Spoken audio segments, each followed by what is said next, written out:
dog. It's about me. Fixies? It's Chewsocka. It sounds like she's angry with us. I wish I knew what that mad dog was thinking about. I'm thinking about you. You better hide or people will see you. I'm leaving. See you later. It's going to rain. Chewsocka, I have no time to play right now. I'm not playing. His feet are gonna get soaked. Tom Thomas, I'm off. Don't be late.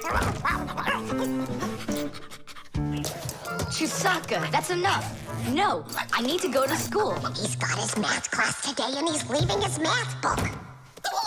I'm trying to serve like a good dog, but no one understands me. Dogs have been serving people since ancient times, along with cows, horses, chickens, and other domestic animals. But of all of these animals, the dog was the very first. In the beginning, domesticated dogs looked like wolves. Over time, they started changing and were developed into dogs of many different breeds, from big shepherds to tiny chihuahuas. So a dog is not only a human's best friend, but his very first friend as well. What is that smell?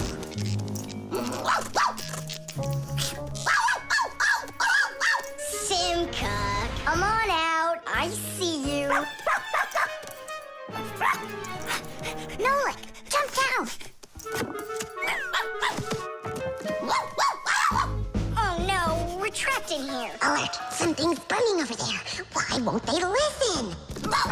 I think she's going to eat us. Together with the box.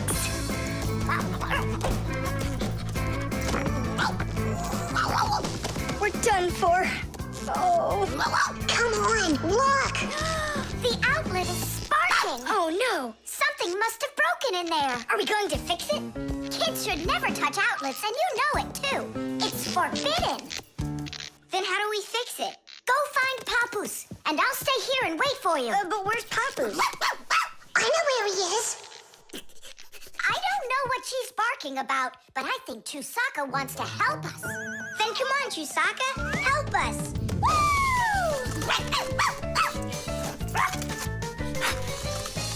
He's in there. Papoose! Papoose! Nolik, is that you? Ah! There's an outlet sparking over there, and it smells like it's burning. Are you sure? Yeah, Chewsocka found it. Really? Great job! There are many kinds of service dogs. Dogs that help people by carrying out a wide variety of different jobs, like protecting a house or a flock of sheep if the dogs are shepherds. Some working dogs help guards protect their borders, while others work for the police. There are sled dogs that transport people and loads in the north, where there's only snow and no roads. Some service dogs help blind people by helping them get to the places they need to go. And there are dogs that save people trapped on mountains. And that's not all. Dogs went up into space before humans. But don't think that dogs are just given these jobs. Oh no, like humans, dogs study for a long time before they're allowed to take on serious work.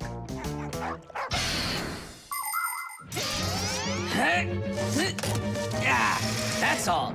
There won't be a fire, not today. Hooray! Well done, Chewsocka. You're a real service dog, no doubt about it. Yeah, I'm working.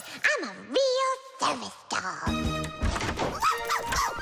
Chewsocka, go away. I've had enough of you already today. Don't say that, because this working dog just saved your house from burning down. What do you mean? She smelled smoke coming from the outlet. It could be that Chewsocka means well and wants to do the right thing, but nobody understands her. That's a bit hard to believe. Then what's this book? Oh, my math book. That's where I left it. Remember how Chewsocka wanted to make you take it to school this morning? You're right. Atta girl, Chewsocka. Well done. Achoo. What a rain. My feet got wet to the bone. But this morning, Chewsocka tried to get you to wear a different pair of shoes. That's something. I should listen more closely to this smart little dog of ours. Finally, they understand me. The antenna. Wow, is this cool or what? Ah, hello there, little Fixies. Did you come to see what I'm working on? Professor, you genius. Tell us what you're planning on doing with this huge thing. Well, I hope to use this fantastic device to make contact with aliens.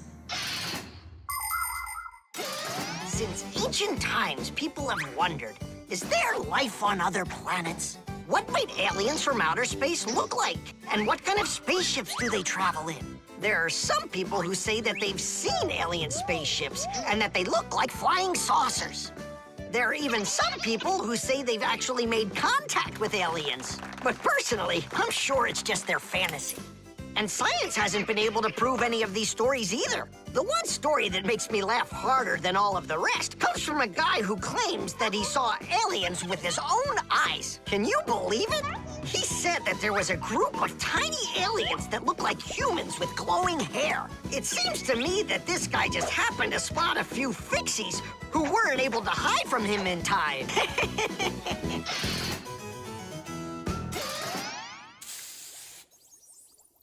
It's ready.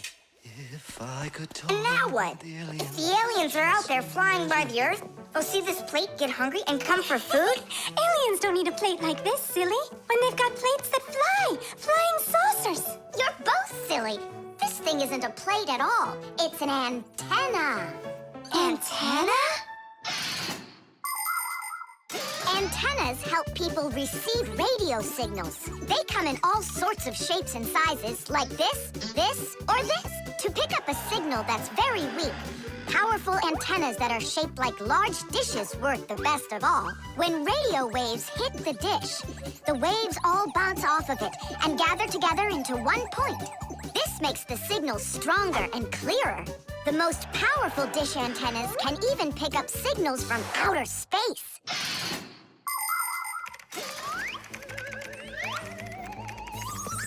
Nolik, stop!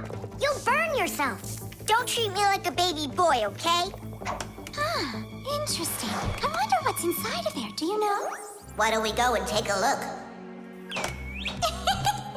I was only trying to help him out. No need, Nolik. The soldering iron is way too hot, and I'm practically all done here. Ta-ta. Then let's start looking for those aliens in outer space. Just 1 second, Nolik. There. Uh-oh. And now,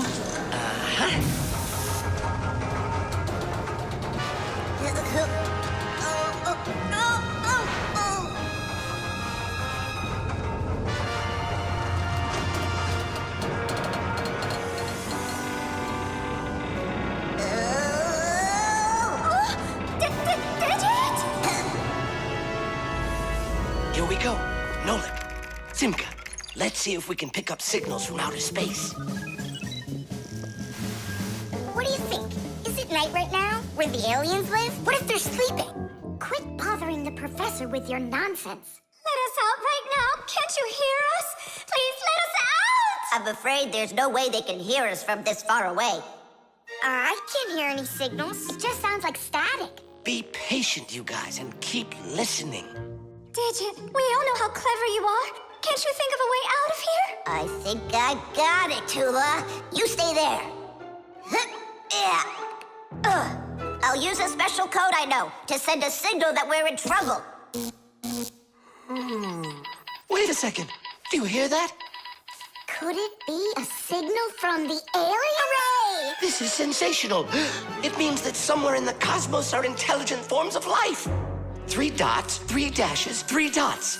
Ooh, it's Morse code. It's a signal for help that they're sending. You don't think the aliens are in trouble, do you? Yeah, I think so. And who do you think they learned Morse code from out there? Yeah, that's strange. There are hardly any Fixies that know that code. Digit does. Ah, and where is he, you know? And where's Tula? Well, I think I know exactly with which aliens we made contact. I think I know it too, Professor. Lower the antenna.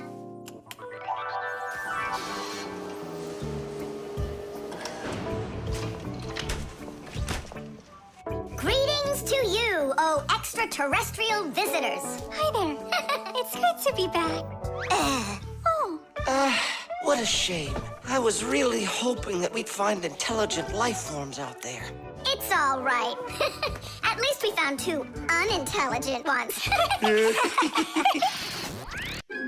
The Ecotester. Are you ready to see my new invention? I just can't wait to show you what it does. Whoa, what is it? An Ecotester. And what is it for? This device lets you check vegetables or fruit, so you'll know if they're safe to eat. To grow apples, tomatoes, or melons faster and bigger, people add chemical fertilizers to the soil. But there's a problem if too much of these chemical fertilizers is used. When there's too much of them, the harmful chemicals get inside the fruits and vegetables, and that makes them very dangerous to eat. An Ecotester is a special device that quickly shows how much of these harmful chemicals have gotten inside of the food. And if the reading is too high, that means you shouldn't eat it. As you can see, the Ecotester shows that this apple is good. Well, let's see. Look, this one is safe too. It's not interesting this way. these apples are all safe. Now let me take this delicious apple and, make it bad. We will inject this apple with a harmful amount of nitrates. How come? What do you mean, how come? So we can see how the Ecotester works.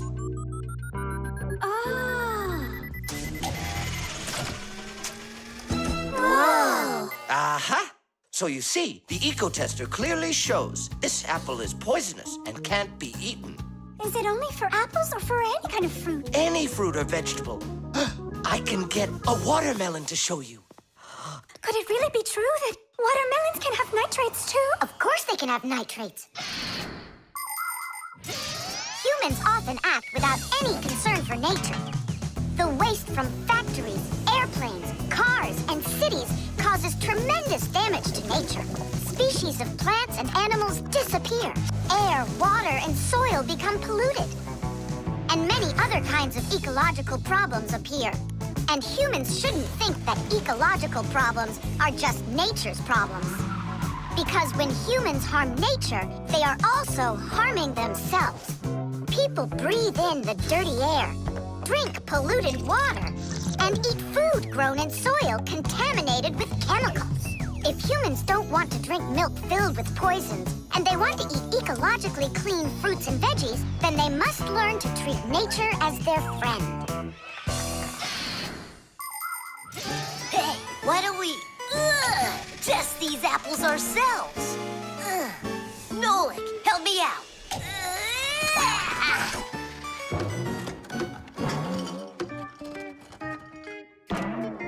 Oh, it rolled away.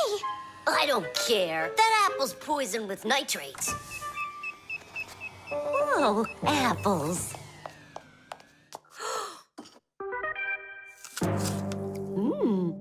Lisa, don't eat that! Lisa, stop! Please sit down. What? You bit into it? Yes, and what? Oh no, it's poisoned! What? Do you have trouble talking? Oh, yeah. You feel faint? Oh, I'm fainting. Elisa, hang in there. What? There's no poison in that apple she ate. Oh, my assistant. Oh no, I've poisoned her. Oh, Lisa, please. There was no poison in that apple. Oh no, he didn't hear us. What should I do? I know how to make him hear. Hello? It's an emergency. It's a case of poisoning. Not me. I poisoned someone. Yes, with an apple. Poison. Oh. Professor, this apple has no poison in it. The bad one rolled away onto the floor. Did it really? This is just fantastic news. Can you see me, Elisa? I can't see anything. How's that? I see you. I can see you. I can see again. I have great news. There's no poison at all in this apple. Are you sure? It's perfectly fine. Here, take a look. The Ecotester shows that there are no harmful chemicals inside. It's wonderful news. This is one excellent apple. And nutritious. This appliance of yours is simply wonderful. Now she'll say he's a genius. Professor, you are a genius. Thank you for saving my life. Oh, it was nothing. Actually, it was Nolik. He saved her life. I did? Dropping the watermelon was your idea, wasn't it? Ah, you're right. I saved her life. The tools. Hang on. There are these really cool things that I want to show you.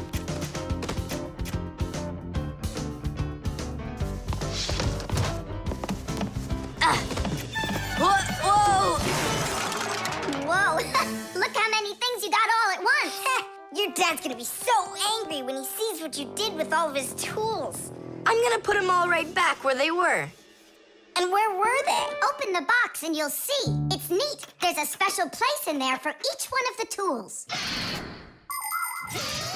Try hammering in a nail or drilling a hole with your bare hands. Uh-huh, there's no way. But with the help of the proper tools, it's a piece of cake. But of course, that's only if you know how to use them. Tools need proper care. If the head of a hammer is loose or a drill is dull, then you shouldn't work with them. It's dangerous. And when you're done working, put the tools back in their places, or you'll be tearing your house apart trying to find them the next time you need them. Huh. The pincers go here, and the wrench goes over there. This drill bit's too long for this spot. Let's see if it fits in this one. Huh. Any idea what this tool is for? For splitting wood or carving stone, that chisel's what you want to own. Wow, Simka, you're a real poet. Now try to answer this little poem. When you have a thing to measure, this round tool is quite a treasure. This tool, right? I know what it's called. It's a measuring tape. Let me measure you, Nolik. Wow, you've grown. You've almost reached 1 centimeter. Class! I also have a rhyming riddle for you.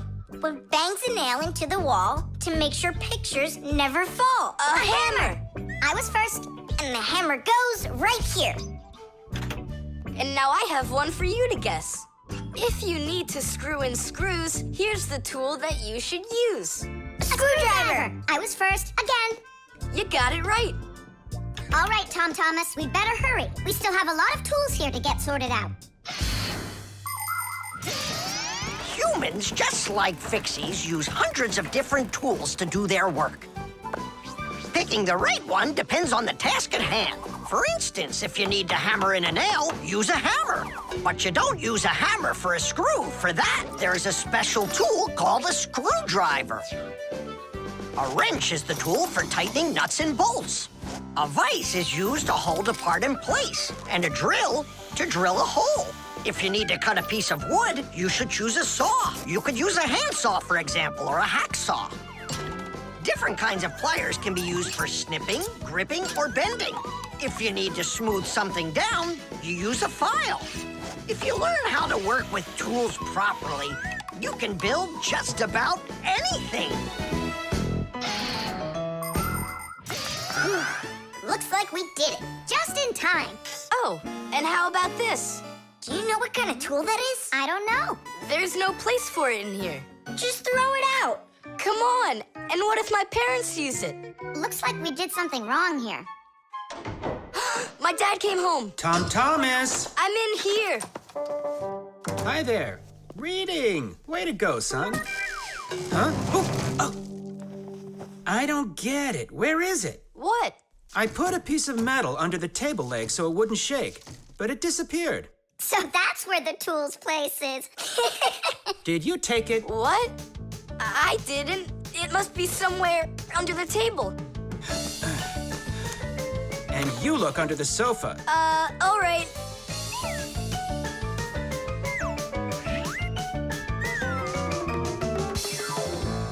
What do you think he wants? He wants us to get that metal thing out of his dad's box. Come on, let's go. You got it.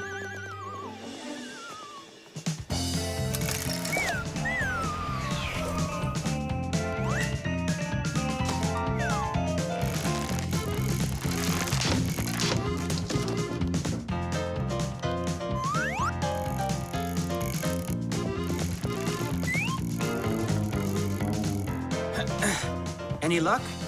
Uh-uh. Me neither.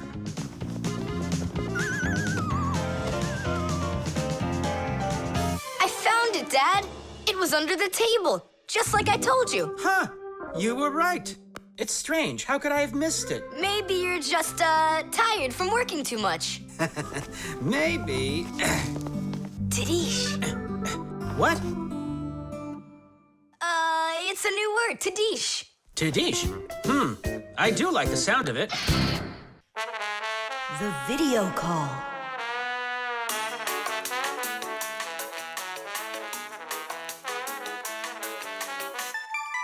Turn on the camera right away. It's me, Simka.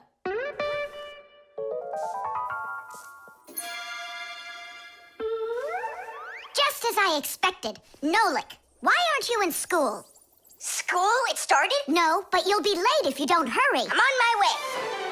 Simka, is that really your Fixie school? Well, actually, it's the laboratory where Professor Eugenius works at. He lets us have our school here. Who's that, Simka? Look. Is that the professor? Where? Oh, come on, Tom Thomas. That's the Manipulator.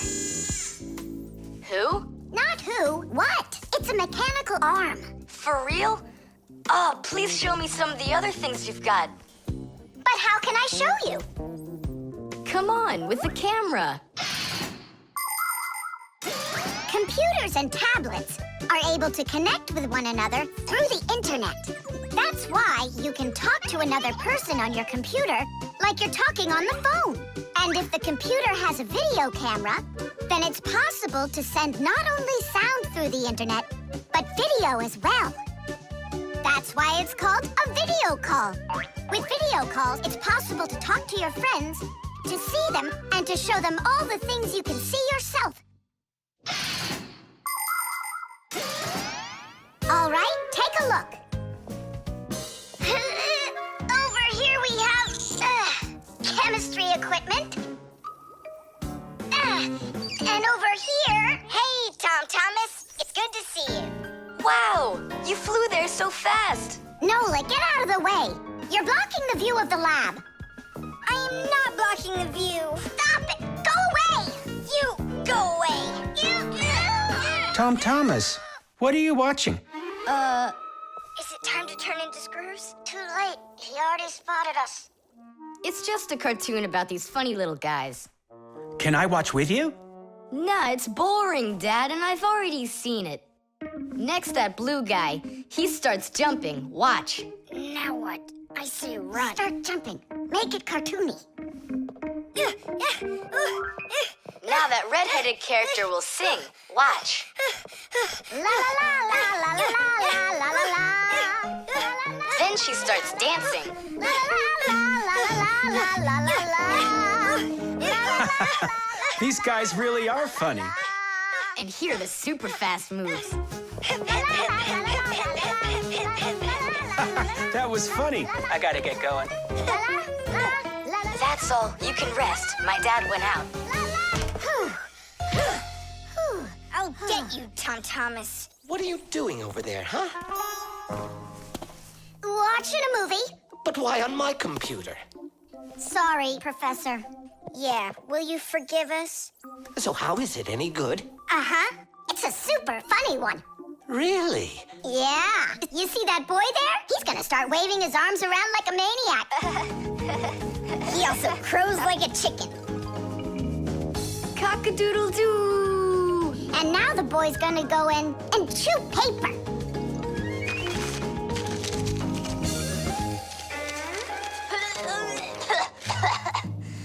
I can't do this all at once. A movie. That's what we're watching here, right?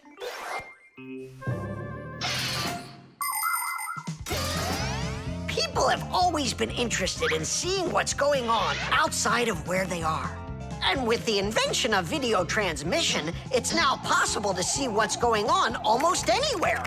Now, without leaving your home, you can see what's happening on another street or even in some far corner of the world. With the help of video calls, doctors can help their colleagues perform complicated surgeries. Teachers can give lessons by video, and scientists can take part in video conferences. With video, you can watch a live theater performance in another country. And even in outer space, an astronaut can feel right at home just chatting away with friends and family. And it's not just for astronauts either. Now almost every tablet and phone here on Earth has video in it. Introducing Tom Thomas. Nice to meet you there, son. And I'm Professor Eugenius, so I guess you're also a friend of the Fixies. Yeah, only it's a secret. My friend, that's a secret the two of us share. And you know, keeping secrets is what friends do. Reflexes. Add this to that. Now what do you get? 3. Don't you remember? Bark, bark, bark. All you have to do is bark 3 times. That's too hard a trick for Chewsocka. Maybe you could teach her to jump through a hoop. I already tried. She just sits there. Come on, Chewsocka, give it a try. Try showing her this sugar. Chewsocka. Alley-oop. Come on, jump. See you, Tom Thomas. It's time for us to go to school. See you later, animal tamer. Great job, Chewsocka. Our lesson for today is on the subject of reflexes. I'll write it here for you. What's the lesson? Someone's late again. Ah, colleague, my glasses are gone. Are they here? They're right there on your forehead. Ooh, how about that? Forgive me for interrupting. Let's continue our class. And so, Thanks so much. so you turned into screws again. Does anyone know why that is? Because we have to hide ourselves from humans. But you don't have to hide yourself from Professor Eugenius. But we didn't know it was him at the door. Right you are. You had already transformed before you had time to think. And that's what we call a reflex. To explain it in simple words, a reflex is when our body reacts to something automatically without needing any time at all to think about it. When we touch something very hot, we instantly jerk our hand back. When we're about to fall, we swing our arms and legs to try to keep our balance. Just imagine what would happen if we started thinking how and in which direction to move them. So it's fair to say that our reflexes help to protect us.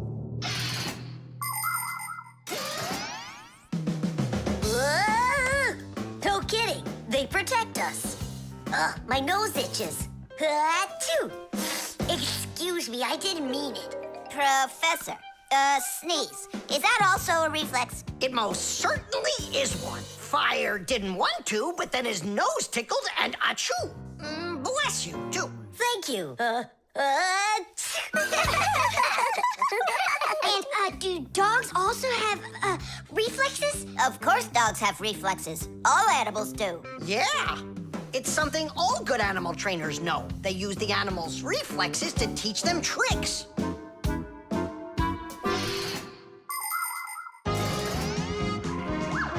Many humans teach their pets lots of commands, like to bring a ball, to count, or even to dance. But to train a pet, you gotta know what to do.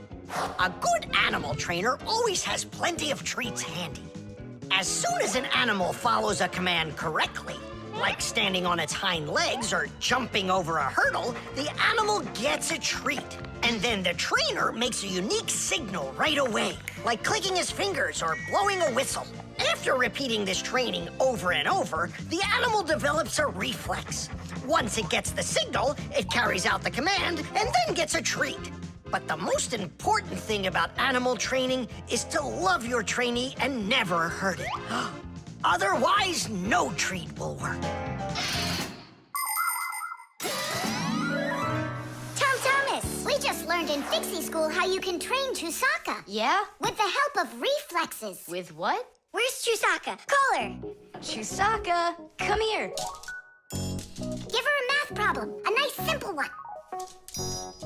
Add this to that. Now what do you get?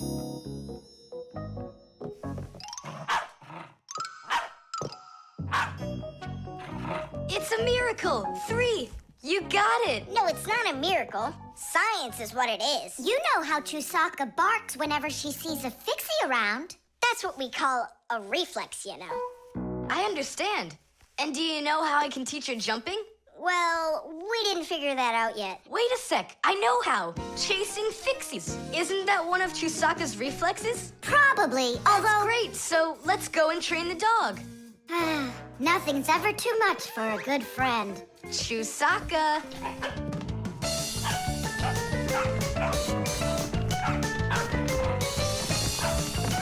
It's pretty tough work being a dog trainer.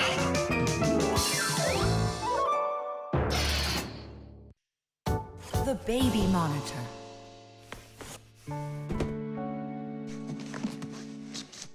Oh, it's my old baby monitor.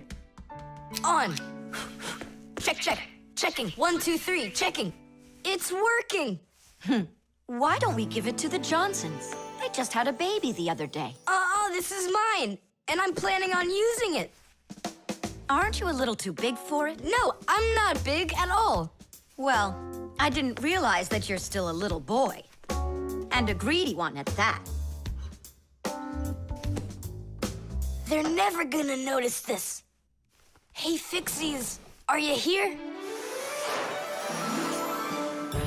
We're here now. Why did you call us? I gotta show you how I turned into a mind reader. I find that just a little hard to believe. Okay, then I'll show you. I'll leave you alone, and then you'll hide this button wherever you want. Then I'll come back and find it. You got it. So where's a good hiding place? Well, we gotta think of one. Right here, under the keyboard. Great! Go on, Nolik. Come on in. We're ready for you. And now, I'm going to read your thoughts. Here I go. You hit the button here. Look! Ta-da! He really does read minds. Oh, that was a lucky guess. Bet you can't do it again. Well, I bet you I can. We're gonna have to be sneakier. Verda, she's the most beautiful girl in our class. She knows it, too, and doesn't hesitate to use it. She can even be a bit sneaky, like when she needs help with her homework. Then Digit suddenly becomes her best friend. But if she doesn't want to carry her pack-a-mat, she'll say, "Fire, please help me. You're just such a strong Fixie." But all us boys like her just the same. Digit does, and Nolik does, and I guess I do, too. Although, I really like Simka more. Or maybe Verda. Or both of them. I haven't decided yet. Verda can be difficult and even bossy sometimes.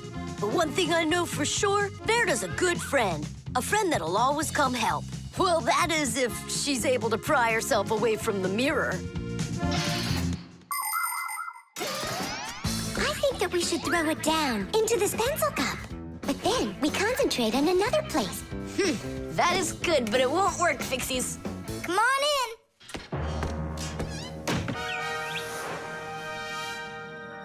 Uh-huh. Aha! It's in here. Tadish? Simka, were you thinking about the cup? No, I swear. And my mind was blank. Then who did, huh? Uh-huh. Tom Thomas, what do you say we go again? As many times as you want. I know how he's been doing all of this. It's a baby monitor. That's how we can hear what we're saying. I don't get it. A baby monitor helps parents watch over their babies. The system has 2 units that look like wireless telephones. The parents keep one of the units by their side and put the other one in the room where the baby is sleeping. If the baby suddenly wakes up and starts crying, the unit in the baby's room will pick up the sound and send it by radio waves to the parents' unit. Mom or Dad will hear the crying and go and comfort their child. And so he's listening to us now. This time I know what we should do. We'll hide it under the globe. Ooh. Go on. Uh-huh. Aha! Huh? Where is it? If you read our minds, you'd find your button under the baby monitor. You tricked me. That's really not nice. And spying on us is nice, you think? I'm sorry, I just thought it'd be fun. Well, anyhow, Tom Thomas, you're too old for this thing. Unless, of course, you still need it. I'm not a baby. I was just, checking it. I'll go and give it to Mom. Mom, I'm not greedy. About what? Let's give this monitor to the Johnsons, and this car is for their baby boy.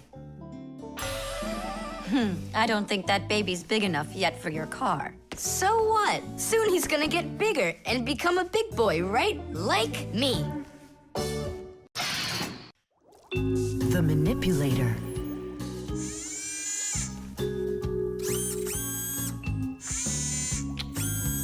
Well, what do you say, Professor? It couldn't be any more accurate.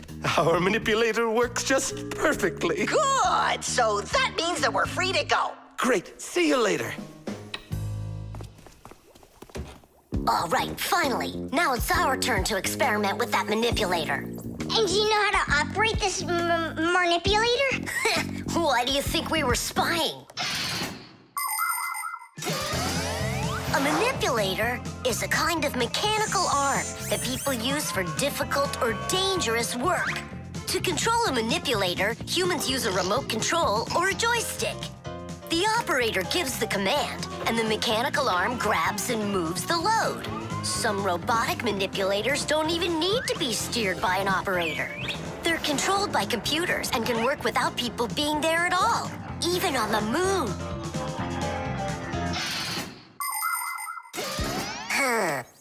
What is this button for? Uh-huh. How about this one? Uh-huh. Would you like to take a ride? Right now? You're scared. Scared? Not one bit. Then off we go. Yeah, cool. Ha, this is totally awesome. Well, hang on. This is gonna get even awesomer. Professor?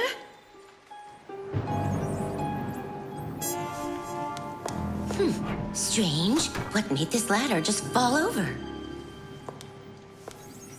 Ah! Am I crazy? Or is someone here? Oh, calm down. Calm down now. Poor Elisa.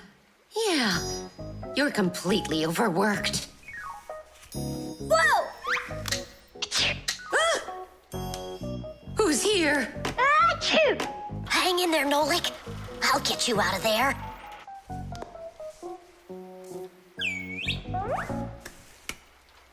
My compact's gone. Oh dear, what's going on? Ah! Stop this nonsense right now, or I'll call the police on you. I don't believe in ghosts. I don't believe in ghosts. I don't believe in... Ah! Where are you pulling me? I'm going to faint. I'm warning you. That's all. Goodbye. Ah. Throughout the world, humans use manipulators for all sorts of work. In factories, manipulators are used to lift and move heavy loads. They can also hand out the parts needed for assembly or even attach these parts themselves. In hospitals, more precise manipulators are used by doctors to help perform operations. Manipulators are also used in places where the work is simply too dangerous for people. For instance, where there are deadly chemicals, or places where humans can't get to easily, like somewhere underground where there isn't enough space to move, or deep under the water. Or in outer space where there's absolutely no air to breathe. So you see, mechanical arms are helpful in all sorts of places where humans are unable to reach things with their own arms. on, Nolik. How can I get that thing open? Ugh, I got it!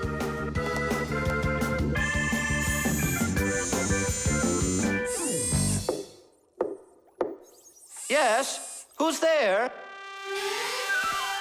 Ah! What's going on? Achoo! Nolik? What are you doing in there? Achoo! We just took a little test flight. Is this yours?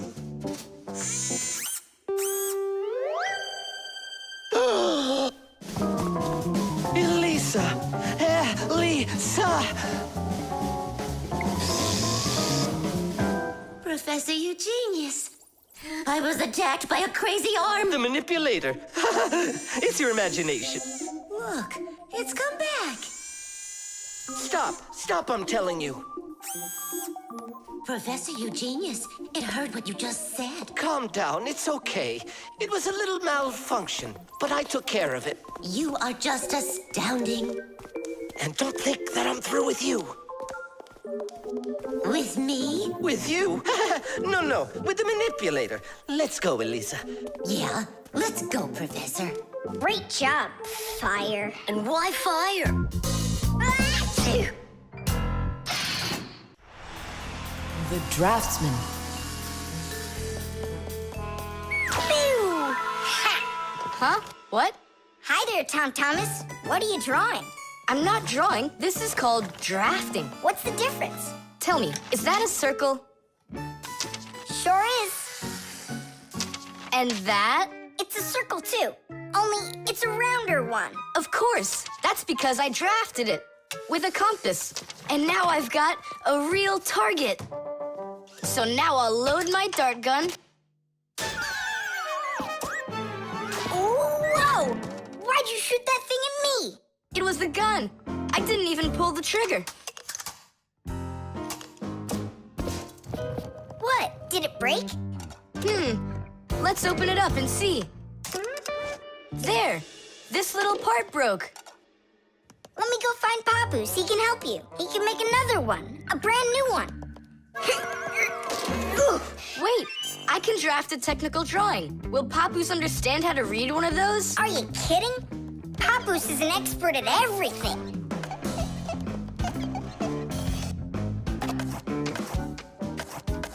Done. Wow, Tom Thomas, you're a real technical drawer. A draftsman, Nolik. That's what they call it. Try drawing a perfect circle by hand. Can't do it, huh? Well, with the help of a drafting compass, your circle will turn out great. Just put the needle point in the center and turn the compass, and it's done. A compass is only one of the many different tools for drafting. For example, if you need to draw a straight line, use a ruler. And if you need to draft a frame for your picture, you can use a triangle. First draft one side, and then the other. And then to finish your frame, just turn the triangle upside down and draft the two remaining sides. You'll get a perfectly squared frame. There are also drafting instruments for making curved lines. They are called irregular curves, or French curves. But actually, now people use computers more and more for drafting technical drawings. Papoose! Huh? What happened? We really need your help. One of the parts broke in Tom Thomas's dart gun. Could you make it? What kind of part exactly? Look, here's a technical drawing. So, you even got a technical drawing. Very good then, let's take a look at it.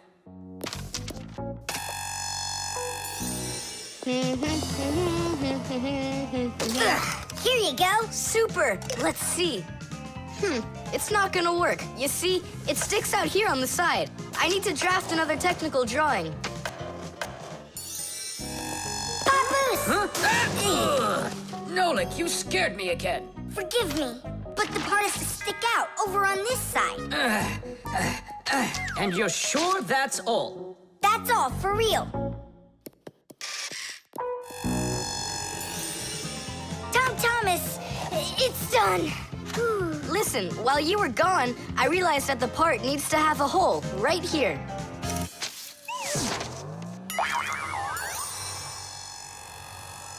Papoose? Again? Sorry about this, but there's a hole in this thing, too. A technical drawing is a special kind of drawing. It has to precisely describe the thing that needs to be made. To do that, the drawing must be very accurately drafted and include all of the measurements. And that's not all. If the object is complex, it must be drafted from at least 3 sides, including the front, the side, and the top.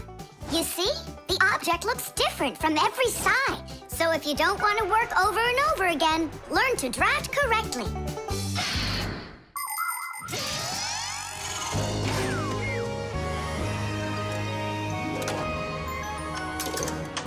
Kaboom. It works. Bullseye! And all thanks to our technical drawings. Yeah, after 3 tries, right? Some draftsman you are. Now I can draft all sorts of technical drawings. Even one of you if you'd like. No, don't bother. Hey! Great. That tickles. Now do me a favor and turn. Hey, what are you doing there? Just stop. What's going on? Now I think I got it. It's done. And what's that circle for, huh? That's the top view. You know what, Simka? That's what you really look like from up here. Nolik, take this over to Papoose. He can use it to make another Simka. No thanks, Tom Thomas. For me, 1 Simka's enough. The shadow play. Oh, hi there, Tom Thomas. What are you doing here? I dropped a paper clip. Give me some light. Huh. What's so funny, huh? We're trying to help you out. You've got funny shadows, that's what. Hey, check this out. It's an eagle. And Simka is a goose. She looks more like a moose. I do, huh? All right, and take that. You're like real actors performing in a show. Uh-huh. Actors playing a theater, you know. And we're just under a bed. And so what? How about we make our very own theater? A theater with shadows. Class! Tom Thomas, we need a piece of paper, a huge sheet. It's really quite easy to make your own shadow theater. You can make the screen out of a white sheet or a big piece of paper. Next, make sure the room is dark and shine a desk lamp at the screen. Now, to make the shadows, just put yourself or a cardboard cutout between the lamp and the screen. Your shadow, or the shadow of your puppets, will come to life. But make sure that the audience sits on the other side of the screen. The play will be much more magical for them from that side. Tom Thomas, light. Oh, wow, Simka, you look totally like the real Red Riding Hood. Hello, dear granddaughter. Hello, dear grandmother. Grandmother, what very big eyes you've got. The better to see you with, my dear. Nolik, come on, we're rehearsing. The wolf's voice is funny. Grandmother, I never noticed what very big teeth you've got. They're so much better to eat you with, my dear. Yum, yum, yum, yum. Let them out, wolf, or I'll get them out myself. Ha ha! You'll stop me with that little stick? Hey, that's not in the fairy tale. But in the fairy tale, it's a normal hunter. And what do you think I am? Look for yourself. You're way too small to be the hunter. Fine, then go do your play without me. Well, I guess I'll have to make the hunter out of paper then. That's all. Take a break. I'm really thirsty. She was so salty, that grandma. Nolik, don't be upset. The wolf is huge and I'm so little. Then let's make you bigger. You see? Now you're bigger. Yeah, you're right. And if we go back here, then I'm even bigger. Now you know. If you go back here near the lamp, your shadow will get bigger on the screen. Class! There are just so many different kinds of theaters in the world.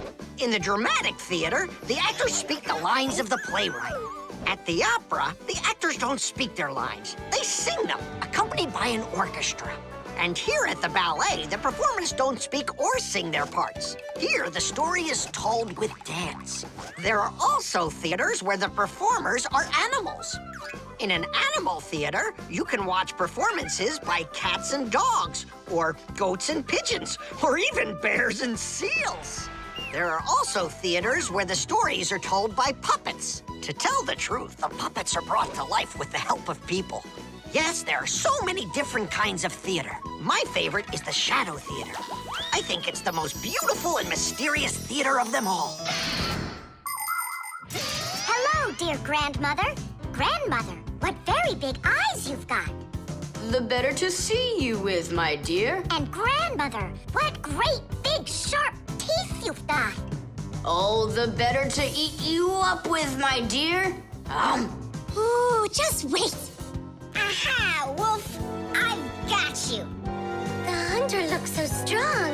You're a hunter? Then where's your gun? Why do I need a gun? You're so tiny I could use a fly swatter. But I'd rather do it like this. Like what?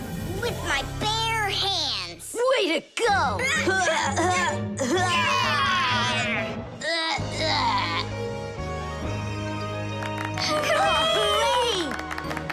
Splendid! Who was your favorite? Mine was the grandmother. Well, I think Red Riding Hood was the best. For me, the hunter. He was so mighty and so fearless. And for me, the special effects. The instructions.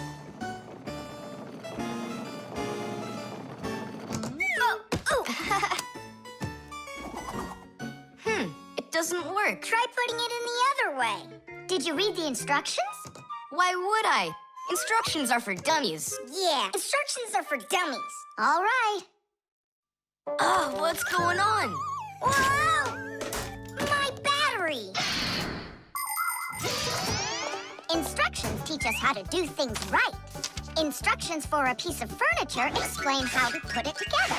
With the instructions for a television, we can adjust the picture and sound the way we like them. Printed on a box of oatmeal are the instructions for how to cook it. The instructions for medicines tell us what the medicine is for and how to safely use it. So always read the instructions if you want to do things right and avoid a lot of problems.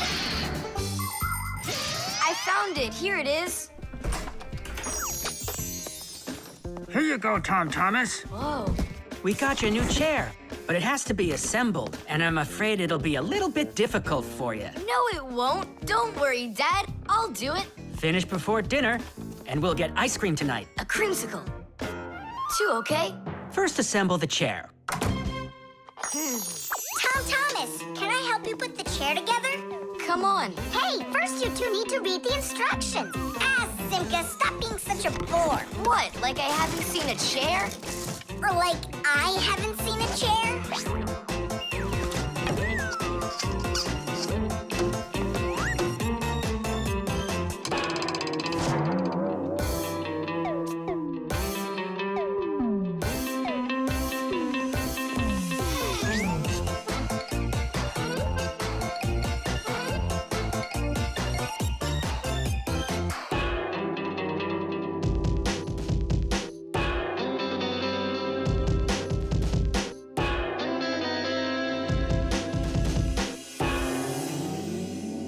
Well, Tom Thomas, you done? Dinner's ready. Let's go. Oh, Dad, no. I need another 2 minutes. Simka, help me. How? What does it say I have to do in the instructions? Ah, I thought you could do it without them. All right, I'll help you. Let's see. Take this part over here and that one over there. Nolik, get a screw. No, the longer one. It's over there. The very first stools and benches appear as far back as ancient Egypt. The pharaoh's stool was special because it had a back. It is thought that the pharaoh's stool was actually the first chair. For a long time, a chair was considered a luxury. Rich noblemen would bring their own chairs to parties. And the more important the man, the higher the back of his chair. It wasn't until the 19th century that chairs became part of every house. Today, there are just so many different kinds of chairs. There are wooden chairs, plastic chairs, metal chairs, chairs with legs, chairs with wheels, folding chairs, baby chairs, just all sorts of chairs. Well, how could people sit down at the table with no chairs? Ooh, I think we'll make it. Screw it in, quickly. Nolik, we need one more screw. But there aren't any. There is, you gotta find it. I already looked everywhere. Tom Thomas, time's up. Nolik, you have to help. How? Just for a minute, that's all. Turn into a screw. If it's only a minute, I'll do it for you.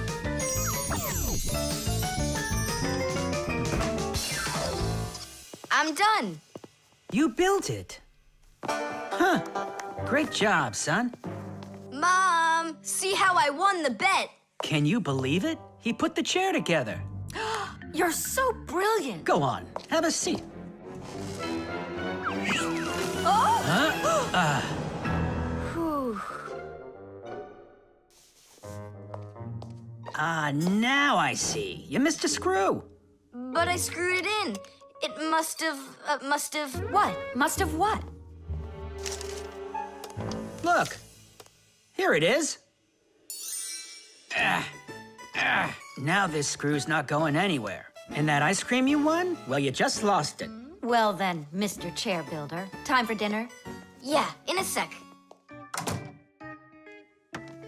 Where is that Nolik? He ran away. What a traitor. No, he's not. He promised you he'd become a screw for just a minute. And the minute was up. Well, where is he then? Over there. He's studying the instructions for the clock. Hey, Tom Thomas, it says that we put the wrong kind of battery into the clock. We should have used that kind. You see, Tom Thomas? If you don't want to be a dummy, instructions are for you. The motion sensor. This part has to be replaced with one that's new. I've got an idea. How about we run to the warehouse and get it? Because you don't have time to go there. And that way you can keep on working. All right, then. Only remember the code for the part. A8375. I'll remember it for sure.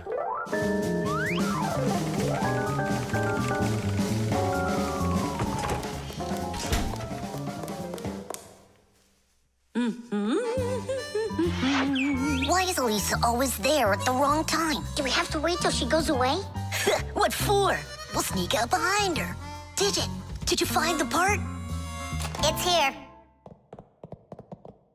Are we ready? Yeah, we're ready. Let's do it.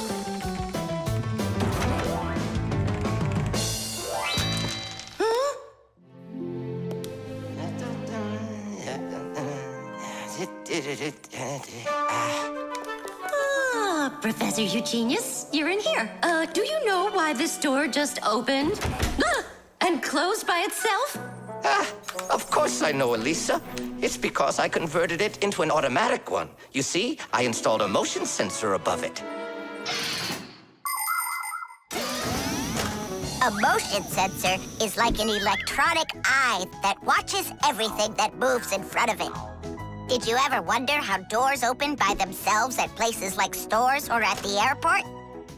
They open with the help of motion sensors. If the sensor sees that someone walks up to the door, it sends a signal to the door's electric motor. The electric motor opens the door and then automatically closes it after the person walks through it.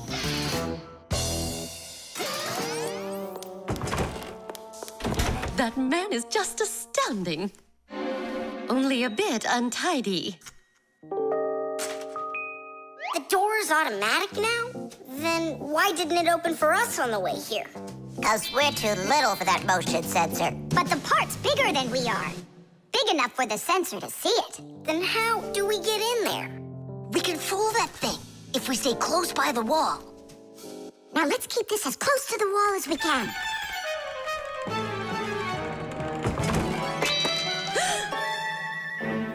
This door is a little too automatic. And these parts are here again. Didn't I put them away?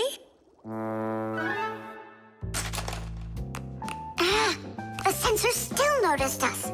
Here's what we gotta do. Let's break it. Why do we gotta break it? All we have to do is deactivate the unit. Sensors are used to help people in all sorts of different situations. For instance, motion sensors notice when someone is moving so they can automatically open a door or turn on a light. Some automobiles are equipped with rain sensors. If it starts raining or snowing, the sensor automatically turns on the car's windshield wipers. There are also sensors that react to how much light there is. In the evening, when it gets dark, light sensors can be used to turn on street lamps. And in the morning, when it gets light again, the sensor switches them off. A smoke detector can sense when there's smoke inside. The sensor can be used to turn on a fire alarm or even an automatic fire extinguishing system.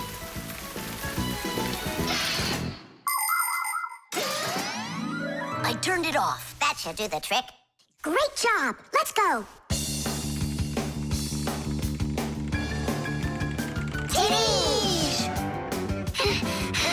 Professor Eugenius, mission accomplished. Well done, Fixies. Actually, not that well.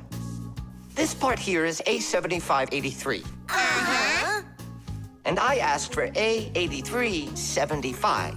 Digit, didn't you say you knew the code number? I did know it, but somehow forgot it.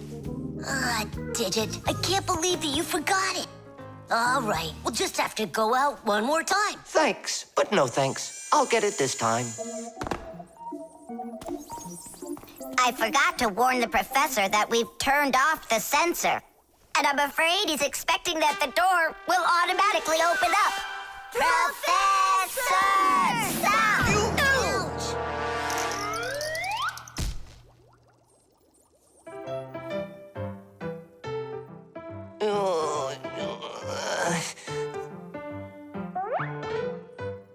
Forgive us, we didn't mean it. The oven.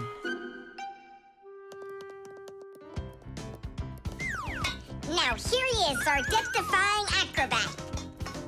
Nolik, don't! I'm not Nolik, I'm an acrobat. You're going to fall. I'm not going to. I see.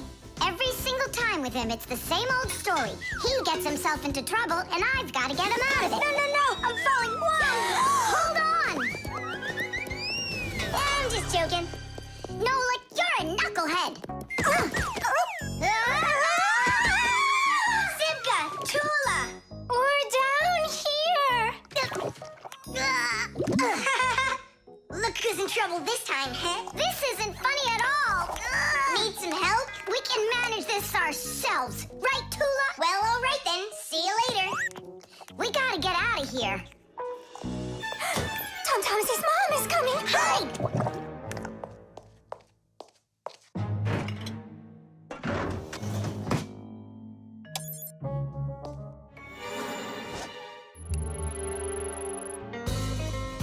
Hi, Tom Thomas. Hi, Nolik. Are you up for a ride? Because this train's leaving the station.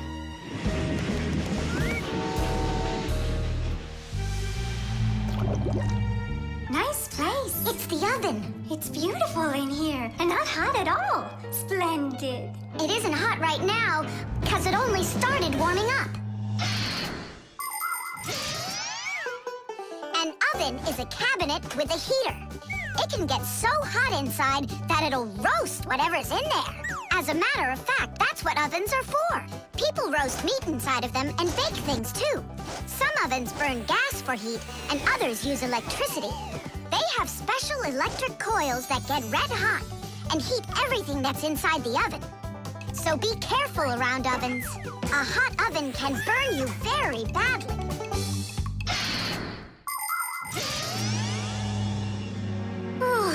It really is getting so hot. We gotta get out of this oven right away. Simka, we're about to get roasted in here. Yeah, inside of a fresh-baked Fixie cake. I don't want to. You think I do?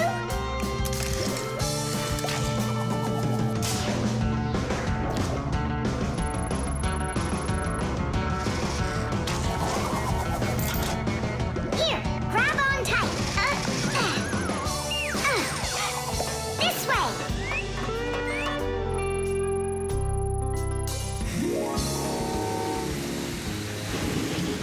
careful, you'll fall off. You're just like Simka. She told me the same thing, and then she was the one who fell, right into the batter, together with Tula. What? They both fell in the dough? Oh, yeah, and they're probably still stuck in there, too. Tom Thomas, the cake's fresh out of the oven. Do you want to try some? Where could they be, huh? I don't know. Maybe they're inside the cake. They could have turned into screws. We gotta find them. Hey, what are you doing? Eat. Stop playing. Hey, watch out. You could break your teeth. The first ovens in ancient homes were nothing more than simple fire pits where people cooked on hot coals. Later on, the stove was invented. Every house had a stove made out of stone, clay, or cast iron. People would burn wood or coal in them. These stoves produced enough heat to make soup or bake a cake. And then in the 19th century, the gas stove was invented. Gas stoves are much more practical than wood-burning stoves. 1 second and the gas is burning. A few more minutes and the water's boiling. They're very convenient, but they can also be dangerous because if the pipes aren't in good condition, there can be an explosion. Today, there are also stoves and ovens that run with electricity. They use electric heating elements for frying, boiling, or baking foods without fire at all.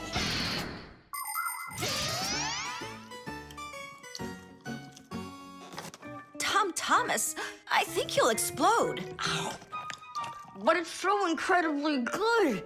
I just can't stop eating it. Keep chewing, Tom Thomas. That's as much as I can chew. Hey, what are you guys up to? Up to? We're trying to save you. You're not in the cake? Then how come I was eating all of this? I hate cake. Maybe it's because that's what good friends do. Yeah, he's a good friend who's got a really good appetite. The airbag. We're gonna be late. We'll make it.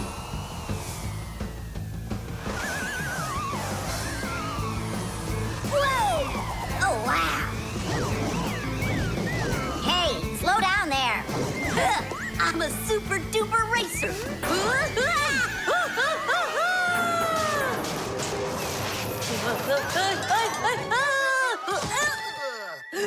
Well, Fire. Again risking your life. And super racers like me can always count on luck. You know, Fire, counting on good luck is stupid. It would be better if you would keep your mind on safety. Actually, today, Professor Eugenius has something really special to show us. He's going to be testing an airbag. What's that? Ditch it. Explain it. Everybody riding in a car has to wear their seatbelt, because if the car has to stop quickly, the belt will hold the person back. But there are times when even seatbelts don't give enough protection, like when a fast-moving car crashes into something. When that happens, the driver and passengers can be protected by an airbag. You can't see them when they're folded up because they're hidden, but if the car is in a crash, the airbags blow up very quickly, and the person bumps into the bag instead of banging into the steering wheel or flying through the windshield.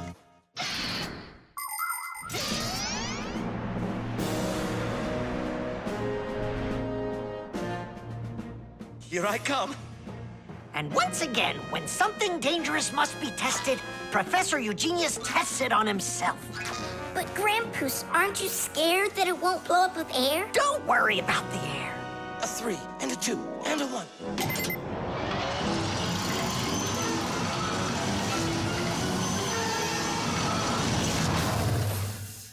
The airbag filled up in an instant. Did you notice? Yeah, but how does it do it?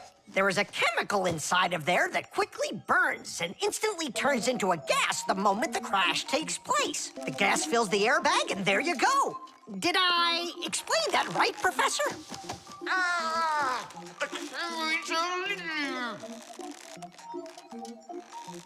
We've got to get him out. Stop! We'd better call for help.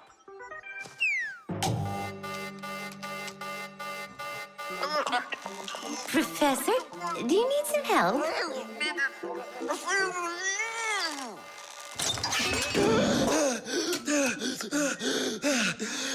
you, Elisa. Sorry to take you from your work. You're free to go. Professor, how did you manage to press the button from way over there? I managed to hit it on the fly. You are just astounding.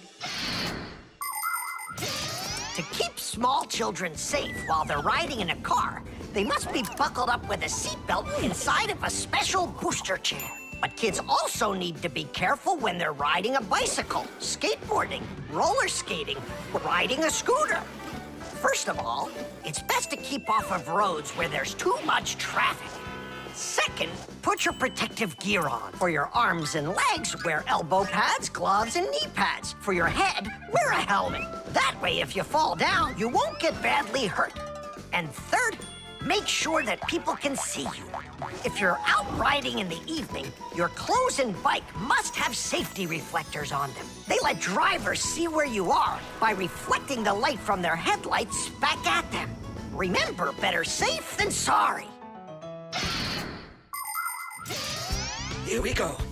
Well, I hope this time I've got it. Should we call his assistant right now, just in case? Let's just wait and see. Ready, set, go! Grampus, he needs to be rescued. No need. I made a change to it. Now the bag not only inflates automatically, it deflates itself as well. Splendid! As you Fixies say, Teach! Today's lesson is done. Hooray! Come on! Where's my Fixie board? I've got your Fixie board, Fire. Here you go. I just went and equipped it with an airbag. Really? Ha! How come? You know I'm a super racer. See? Woohoo! And that's why I installed it. Super racers don't need airbags. We never, ever.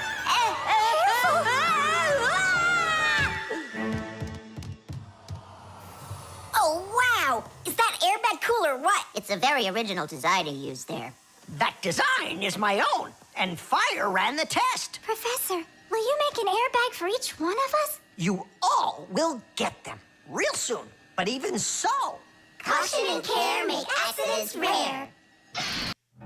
The fire extinguisher. so who can tell me, in the home, what is the greatest danger of them all? Chewsocka. Well, dogs are dangerous for us, but what is very scary for us and for humans? Fire! Huh? Where? I was just answering what you asked us. Although your joke was awful, Fire, your answer was actually correct. Nothing can be worse than getting caught inside a house on fire. don't know much about chemistry, but I can handle circuitry. That's an interesting idea. I have to try it out. And that's why every Pack-A-Mat has a fire extinguisher inside of it. And how do you turn them on? Well, I'll show you at the end of the lesson. Nolik, listen, yell fire. How come? I just want to find out how the professor turns on a fire extinguisher. Forget it, Fire. I won't do it for you. Fire! You again. I was joking. It's a stupid kind of joke, and I want you to leave right now. Actually, I should call your parents to discuss this terrible behavior. Fire is no joke at all. Remember, never fool with fire. Of course, you should never play with matches or with lighters. Everybody knows that. But those aren't the only things that can cause a fire inside of a house. So can a stove or a fireplace. And don't forget electrical appliances, like electric burners, space heaters, and irons. If you act carelessly around any of these appliances, they can cause a fire. And we should never forget to take extra special care with sparklers, candles, and fireworks. Sparks can jump off of them and set fire to highly flammable things like paper, wood, or cloth. So, what do you do if a fire suddenly breaks out? That's right. You call the fire department by dialing the number for all emergencies, 911.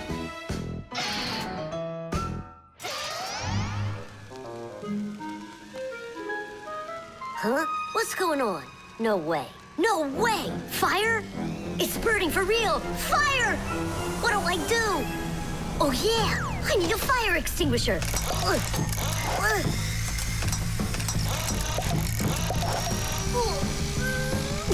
Where are you? And that's how a pack-a-mat can become a fire extinguisher. Do you understand? We understand.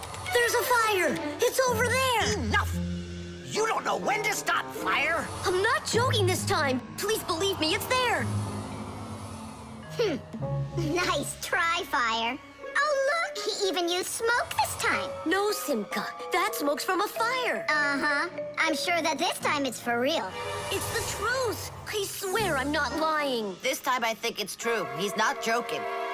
We've got ourselves a real fire here. Tula, Simka, turn off the soldering iron. Uh-huh. Got it. Be careful, kids. You have to stay back here away from the fire. And what can I do to help? Take out your fire extinguisher.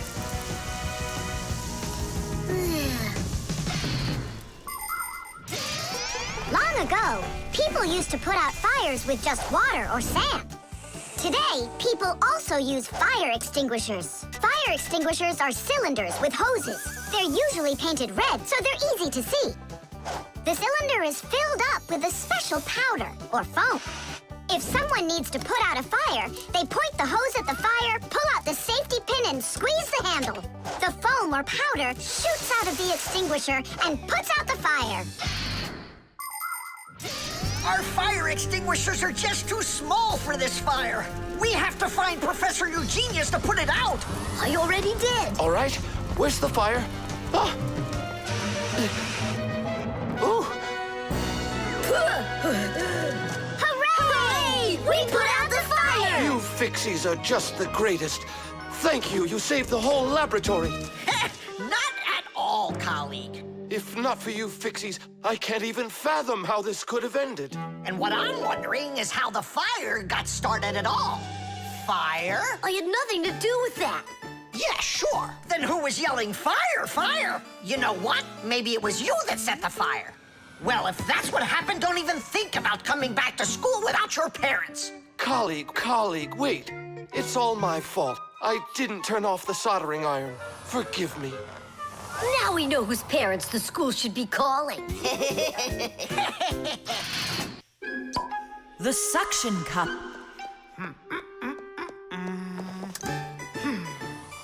Where's Professor Eugenius? Did you see him? Not yet. Strange. He told me he'd be here today to conduct some tests. Rampoos, right here under the glass. There's a note. Dear friends. That means the note's for us. That's because Professor Eugenius can always count on us. I'm off for a conference today. So what should we do? While I'm away, please keep an eye on each of my tests. There's the wristwatch. And where is it? It's right there.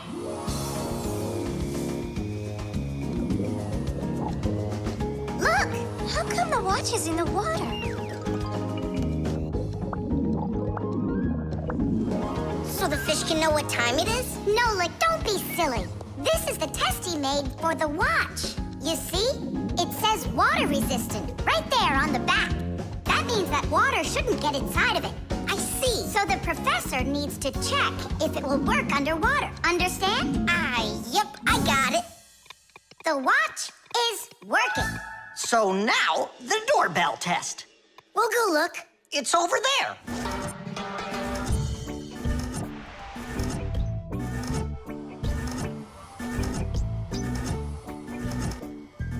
What's that thing doing? It tests the button to see how fast it wears out. To check the quality of appliances, toys, sporting goods, or just about anything, they need to undergo serious testing. Take, for instance, telephones. They need to be tested with both heat and cold because they have to work in places as hot as Africa and as cold as the Arctic. Computers are tested to make sure they can be shaken and rocked, too. That way you can be sure they'll work on a desk at home, or outside in the park, or while you're taking a ride. Different kinds of products need different kinds of durability tests. For example, athletic shoes and car tires are rubbed and squeezed over and over to see how long they are going to last. Yes, testing's very important. Without testing, a machine or appliance could let you down at the very worst moment. If guests come to visit once a week, and once every month a hooligan comes, pushes the doorbell, and runs, then I figure this doorbell will last right around 400 years. That's long. The doorbell is still working. That's very good. And also, What? I don't know. We need to turn the note over to read the end. But how? Oh, raise the glass, that's all. Hup, hup, hup.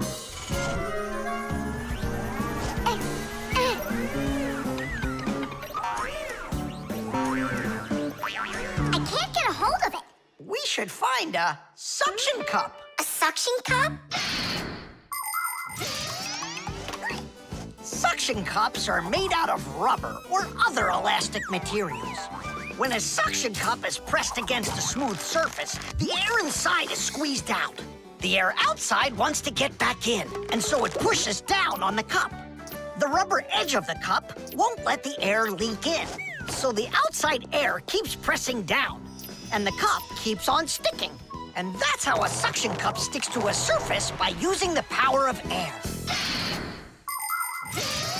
Wait a minute. I know where there's a really big suction cup that we could use.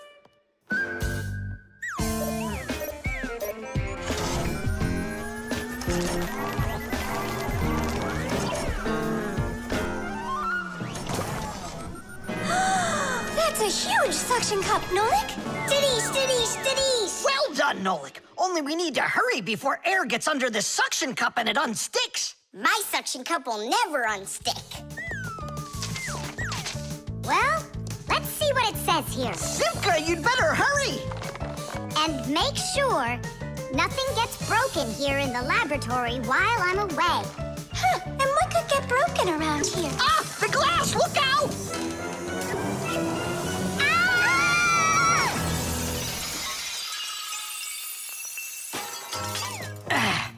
Yeah, so much for that. And who's going to clean up all this broken glass? You don't know? Nolik. He told us to use that suction cup. Simka, she was reading way too slow. Listen, there's no need to fight. I came up with the idea of the suction cup. I should clean this. Come on now, Grampus. We'll clean up this mess. Professor, I still think the suction cup was a great idea. The elevator.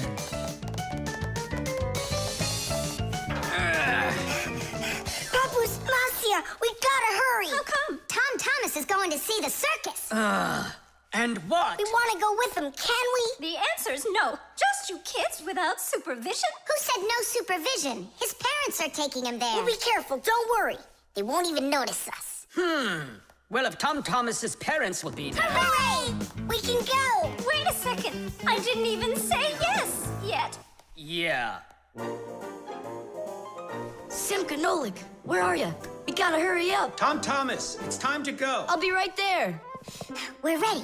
Climb into my hood. Ha! I know who's going to the circus today. Whoa! Huh? What just happened? I think that the elevator broke down. Don't you worry. Emergency operator. We got stuck in the elevator. Understood. Please wait. We'll have the elevator fixed within the hour. That long? That means we won't get to the circus on time. Tom Thomas, we'll go get Papus and Marcia. I'm sure they can fix it. People need elevators to help them get to the upper floors of tall buildings. When someone steps into an elevator and presses a button, the elevator's electrical engine starts up. It pulls the cable that is attached to the elevator cabin, and the elevator goes to the desired floor. The cable hangs over a wheel, and it usually has a heavy counterbalancing weight attached to the other end of it. This counterweight balances the elevator and helps the electric motor do its job.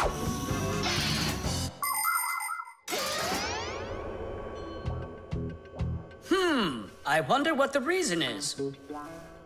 I think I see something over there that got stuck. Looks like you found the reason. We gotta go and fix it now, or we'll never get to the circus on time. You know, we can just have it right here. Ladies and gentlemen, presenting the Fixie Spectacular. And now your attention, please, on the high wire.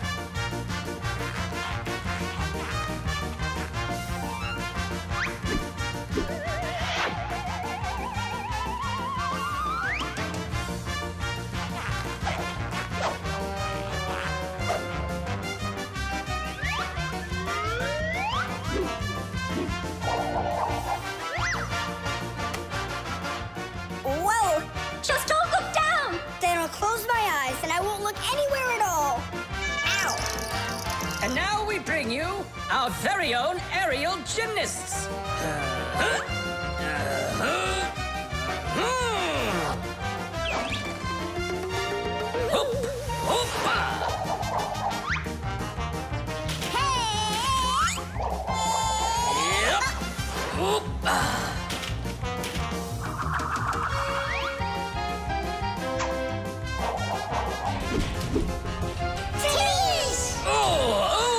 Tadish! Our next act, feats of strength. It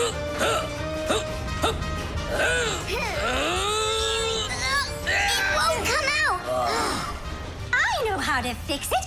With a death-defying circus act! Point your eyes up!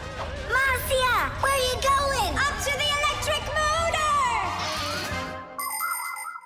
Do you know the right way to behave yourself inside of an elevator? First of all, small children should never get into an elevator by themselves. They should only go in with their parents or other adults they know well. When getting onto an elevator, the adult should always enter first and then the child. When it's time to get out, it's the other way around. First the child leaves and then the adult. If you are taking a dog onto an elevator, make sure its tail and leash are completely inside so they don't get stuck in the door. And there's one more thing. If the elevator suddenly stops for some unknown reason, don't try to break out of it yourself. Press the button that calls the emergency operator and wait for help from the elevator repairmen. Or the Fixies. I reached the motor! Turn it on! Oh, they fixed it. That was quick. Now we'll make it on time. There was no need to worry. Stop! It's way too high. Tom Thomas went to the circus without us. There's no need to get that upset, Nolik. Our circus is as good as theirs. Right, Papoose? Of course it is. Thank you. Thank you, to who? What do you mean who? The elevator repairman. The bee. Tom Thomas! Hello. How come you're eating jam straight from out of the jar? Because it tastes so good. Oh, a bee!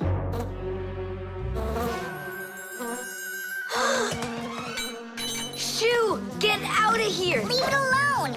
It's just a plain old bee! Well, I was bitten by one of those plain old bees once. Tom Thomas, don't do it! Go away, you pest! Flies are pests. Bees are very helpful and useful. How can a bee ever help us out? Bees are hard workers. They are constantly collecting nectar from flowers.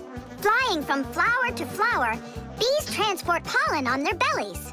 Thanks to this process of pollination, flowers produce fruit and seeds. In other words, bees help plants reproduce.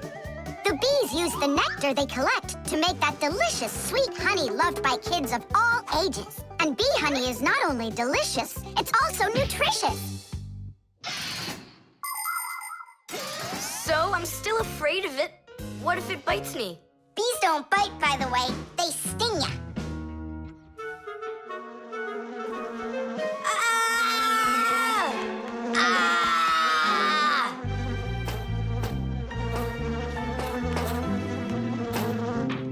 Well, now I'm gonna show ya.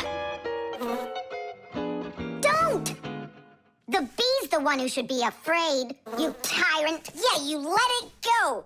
tyrant. Why are you calling me names? Who's stopping her? She can fly away if she wants. We need to show her the way out. Well, how? Here, little bee. Fly this way. Why don't you try going? Then what can I say?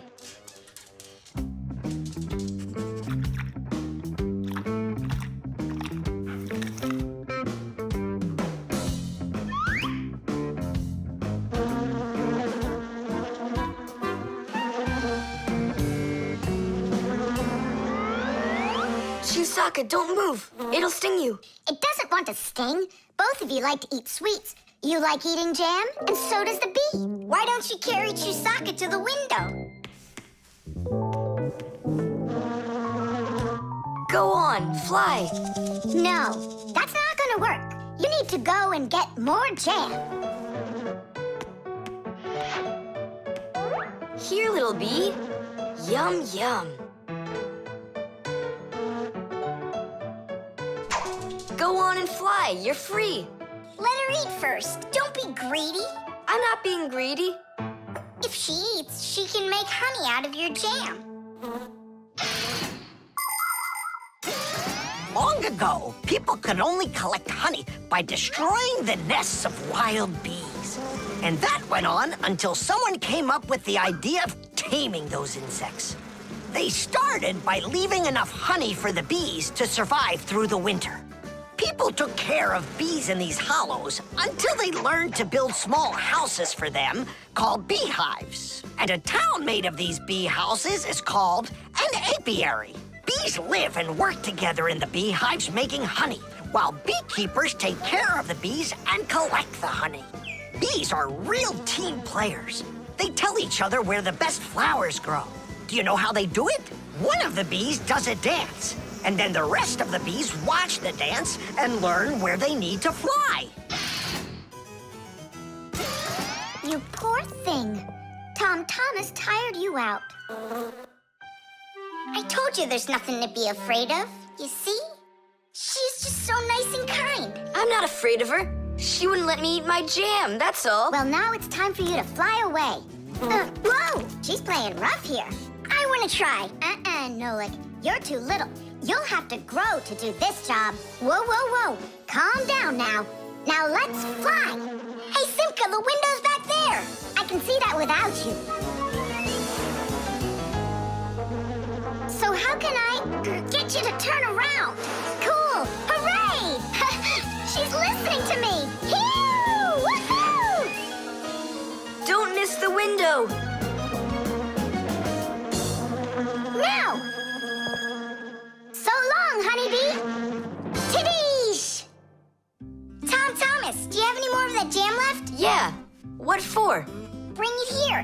We'll get more bees to fly in. How come? What do you mean, how come? Because it's my turn for a bee ride. Knots.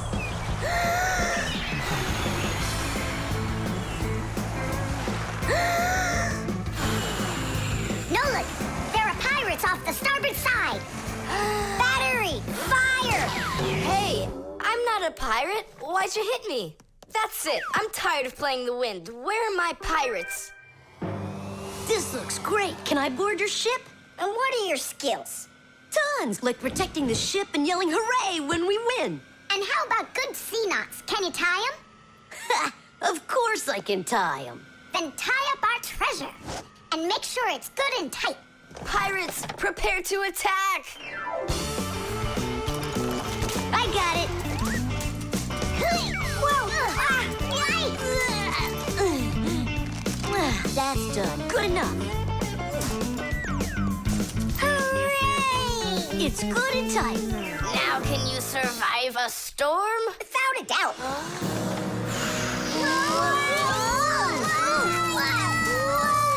Our treasure! It's sunk into the sea. That was my mom's necklace we sunk. I'll pick it all up, don't worry. No, thank you. We'll manage ourselves. He calls himself a sailor. Go and learn to tie some knots. Try tying 2 ropes into a knot. You think it's easy? A badly tied knot will untie itself before you know it. Here's one way to tie it right. First, cross over the two ends like this. Now to finish the knot, you've got to cross them over again. But not this way. It's got to be in the opposite direction. When it's done, it looks like one loop inside another. This kind of knot is called a square knot. And it won't untie as long as you tie it right. And that's just one of the many kinds of knots a sailor has to learn.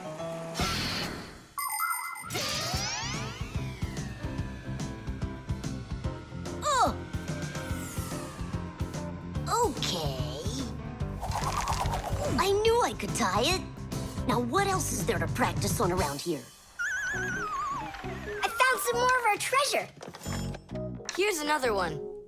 That's 19, but we're supposed to have 20. I know it because I counted our treasure. So what happened to the last one? Well done there. So what else could I tie? Perfect. I even remember what it looks like. It's a different color. It's a bright red one. Oh, Mom's gonna notice right away that the red one's gone. I gotta go find it. Yeah, I think it's on the floor. Who tied my laces together? I was just practicing, sorry. And what else did you tie up to practice your knots? Not sure you want to know. You're funny. Let's go untie them.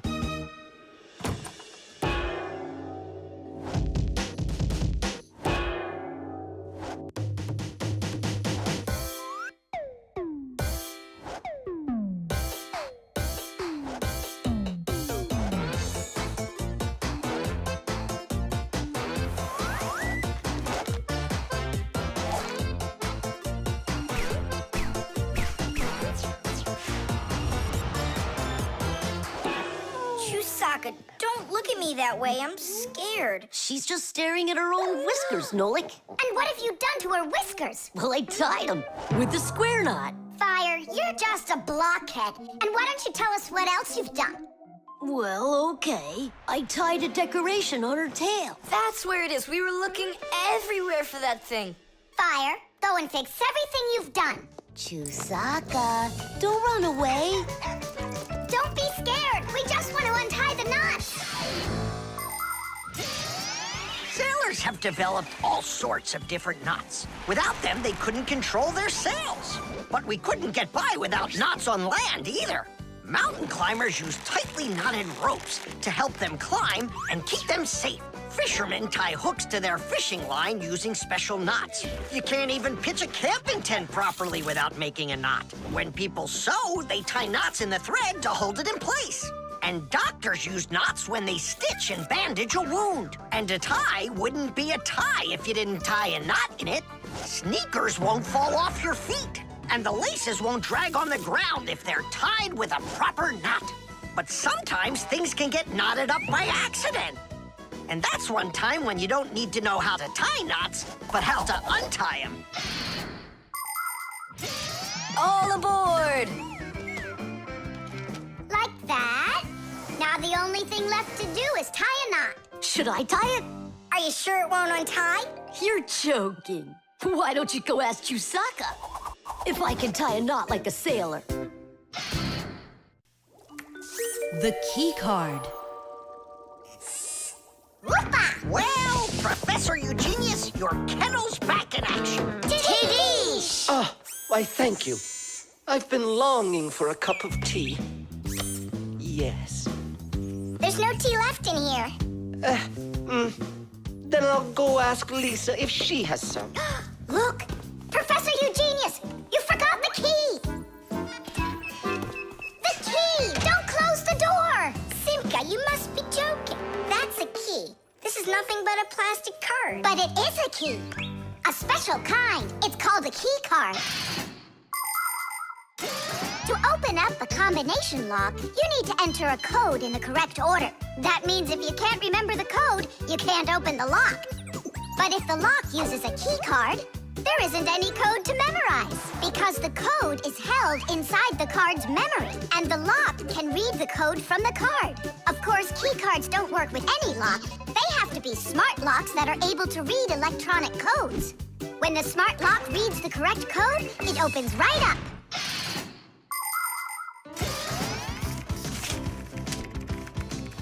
Elisa, do we have any tea here? Of course, Professor Eugenius. Wonderful. I'll take one bag then. Oh, I left my key inside the lab. Can I borrow yours? Just don't forget to give it back. Of course I'll give it back. Come on, Elisa.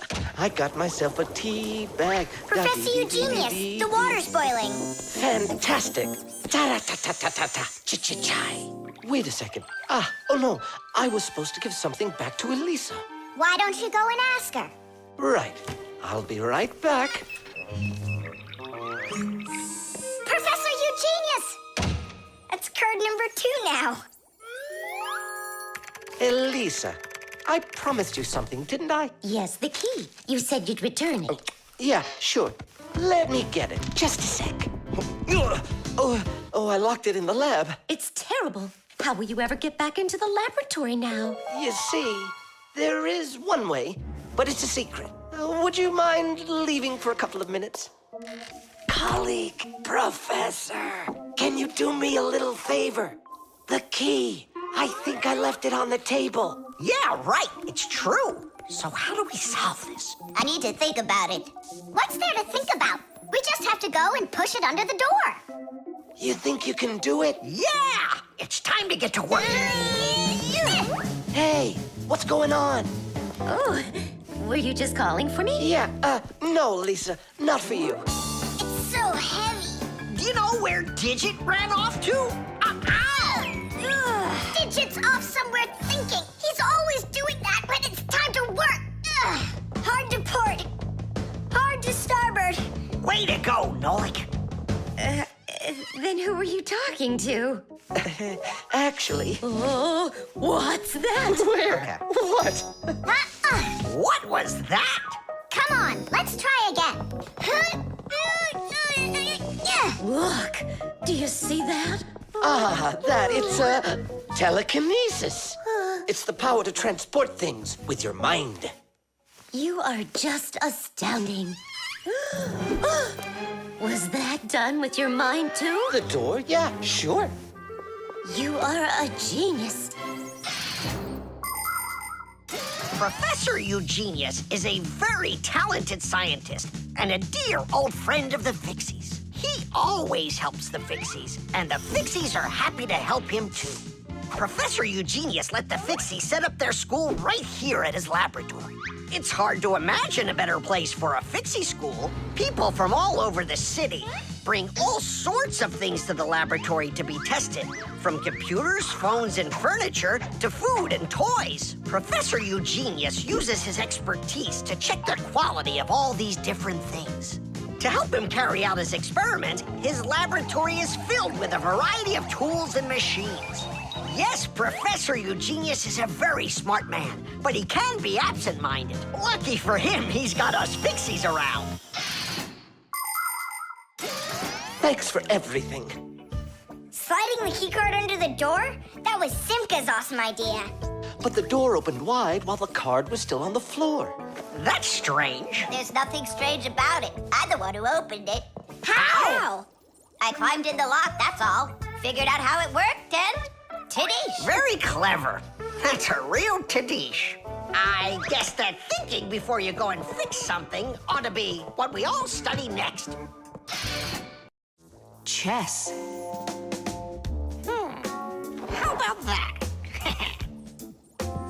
Then I'll play my pawn. And I'll play my pawn.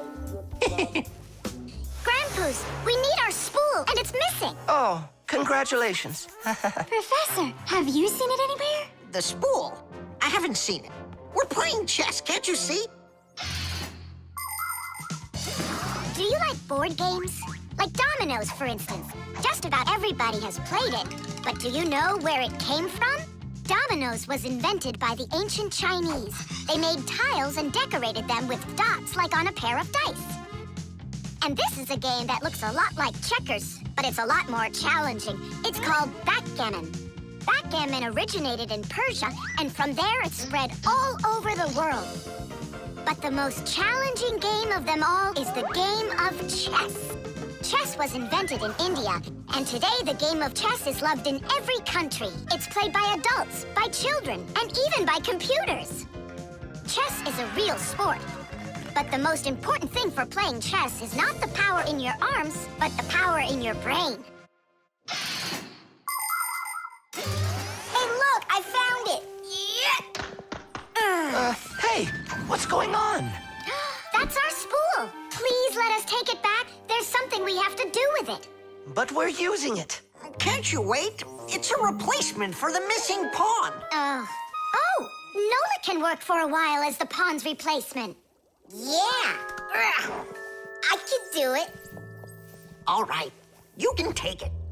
And you stand right over here. 1, 2, 3, up we go! Class. So how do we play? You're going to play for the whites. And now I'm going to capture your knight. And we're gonna knock over yours. Take that. Whoa, whoa, whoa, young man. Slow down. It goes back here.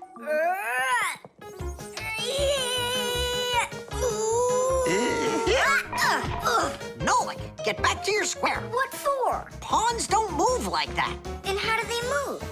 Only one square per move and only forward. Of all of the pieces, the little pawn is the weakest. What a mess. So which one's strongest, huh? This, it's the queen. She's the most dangerous threat to the other king. Aw, how come I couldn't be queen? Then that black king would have to deal with me. Oh, yes.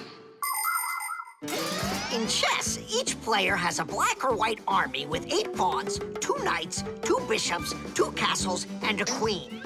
All of them work together for their king, trying to protect him while attacking the enemy's king.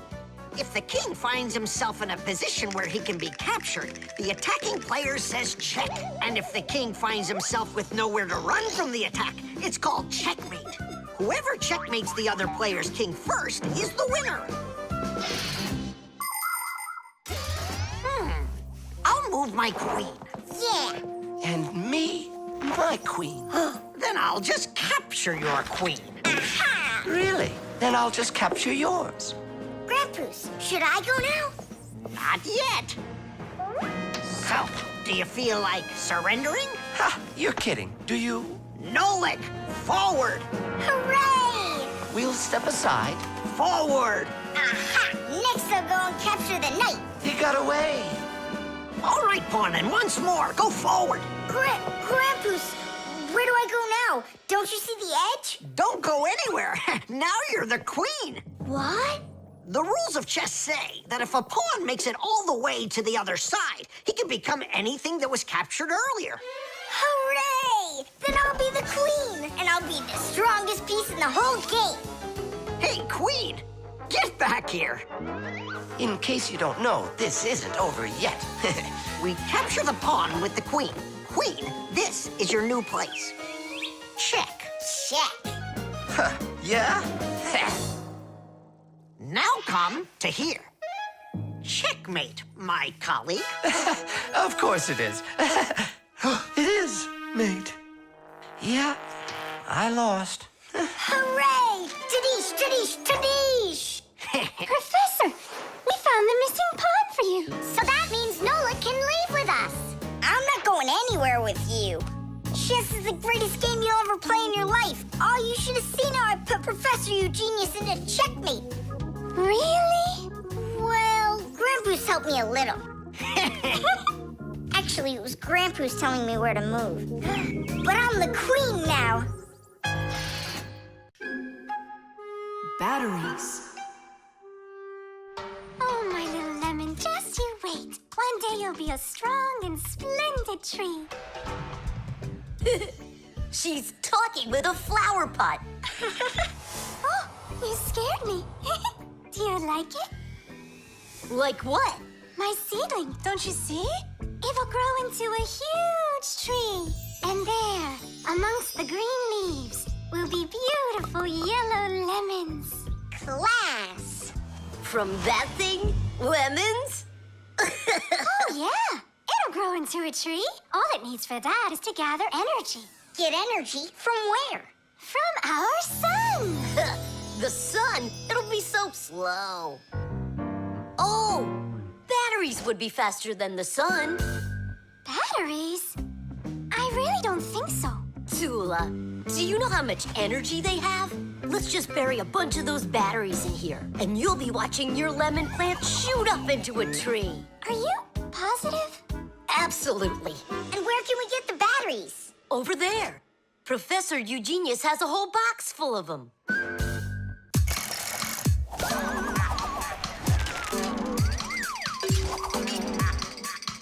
Batteries, batteries. We use them every day and need them by the ton. Batteries, batteries. They give power to appliances so they can run. Batteries, batteries, batteries, batteries, batteries, batteries. That does it. We'll be seeing the first lemons before the week's over. The first battery in the world was made in Italy more than 200 years ago.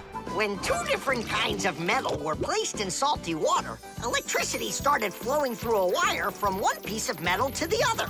Many years have passed since then, but batteries still work in pretty much the same way. Today, you can find batteries being used for electricity just about everywhere.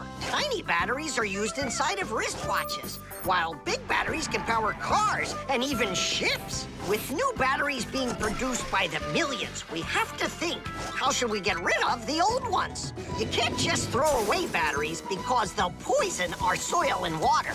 The best way to dispose of batteries is to take them to a special collection station that sends them to factories for recycling. Yes, it's a terrible idea to bury batteries. You can kill any plants that are growing there. And this is the very reason why Professor Eugenius puts all of his used batteries in that box over there, so he can dispose of them properly. Hey, where are they? Oh, my seedling! We harmed you!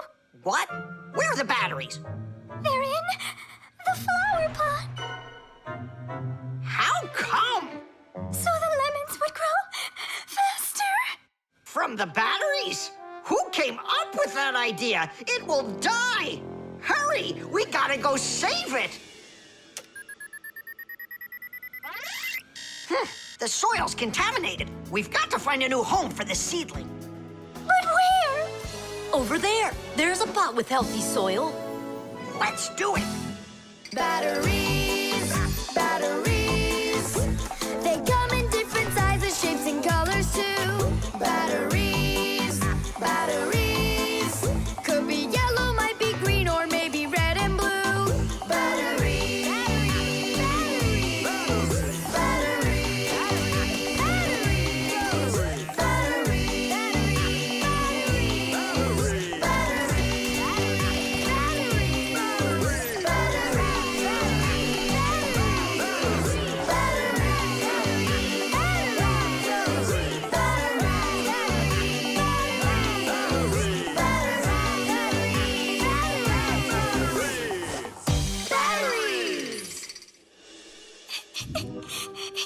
Don't cry, Tula.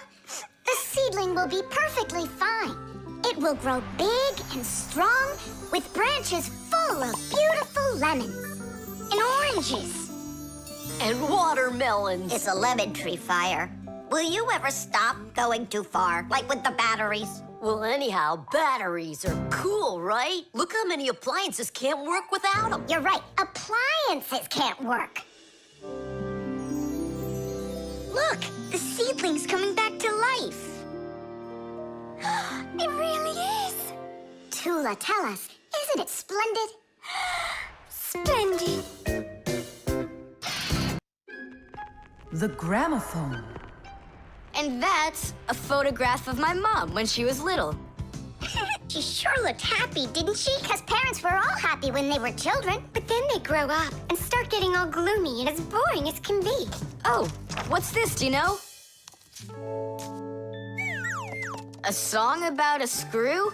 It's total nonsense. Nonsense. It's about a screw, which means it's practically about Fixies. Why don't we listen to it and find out? If it's good, we can all dance together. How do you listen to this thing? Like this? Why don't we try to use the player? We won't fit in there. Look, right here it says gramophone record. See? So we need to find a gramophone player. Find what? Let's go to Grandpa's. Grandpa's, we found a song about a screw we want to hear. We're looking for a player for a gramophone record. Ah, I understand. What you need is a gramophone. A gramophone is an old appliance that was made for playing back sound that was recorded onto records. If you want to turn on a gramophone, you need to turn the handle to wind up its spring. The spring makes the record spin. Then, a needle is placed on top of the record, and as it moves through the groove on the record, it shakes a little, which makes a diaphragm, a sort of mini drum skin, start to vibrate. The big horn of the gramophone then makes the sound louder, and we hear a voice or music. The most amazing thing is that a gramophone doesn't have an electric motor or any electronics. That's right, you don't need electricity for a gramophone to play back the sound that's recorded on a record. That's because a gramophone is an entirely mechanical wonder.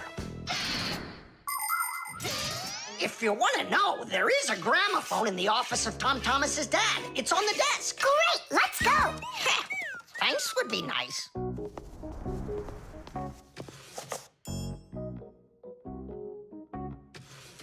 I can't find the on button. There is no on button. You need to grab that handle and turn it. Now take that thing and put it down onto the record. It's not playing. Look, there's no needle in there. And where can we get one from? We can make it. Do you have any nails around here? Is this good? That'll be great. Verda, are you ready? Totally. Better cover your eyes.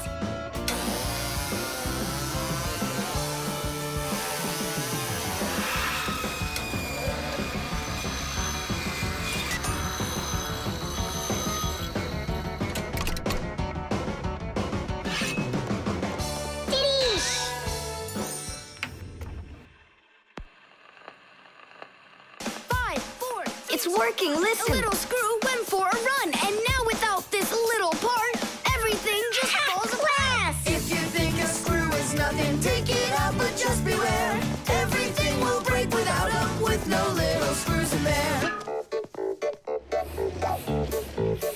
The bulldozer was a strong one, until there was a thud. And then the mighty giant fell straight into the mud.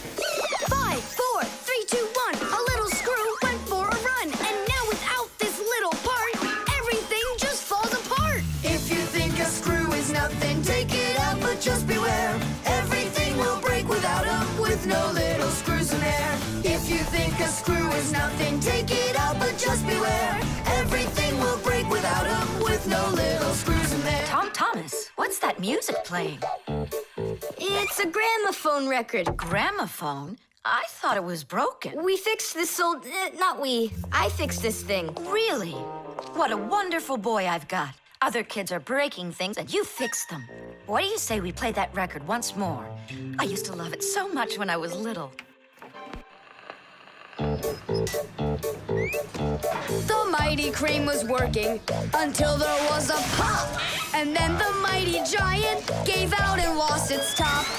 5, 4, 3, 2, 1, a little screw went for a run. And now without this little part, everything just falls apart. If you think a screw is nothing, take it out, but just beware. Everything will break without them, with no little screws in there. If you think a screw is nothing, take it out, but just beware. Everything will break without them, with no little screws in there.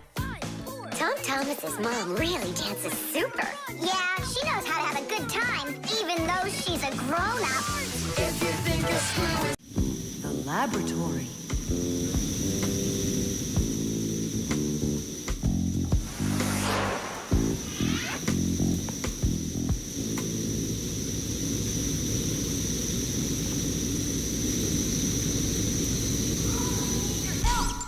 to get to the school right away. What did he say? That we've got to get to the school. How come? Did you hear why? I didn't, did you? I wonder if Simka didn't go to school today. Or if Nolik got into some kind of mischief. Oh, I'm worried this is something serious. La la la la la la. And that's 5, 6. I like this hairstyle. 7, 8. Hi there. Hello, Verda. Where's Grampus? I'm not positive, but go and look in the chemistry area over there. Over in chemistry? Tell us, was Nolik doing anything wrong today? Nolik? He's always fooling around. Right. So we're not here for anything Nolik did. Maybe something awful happened to him. Like what?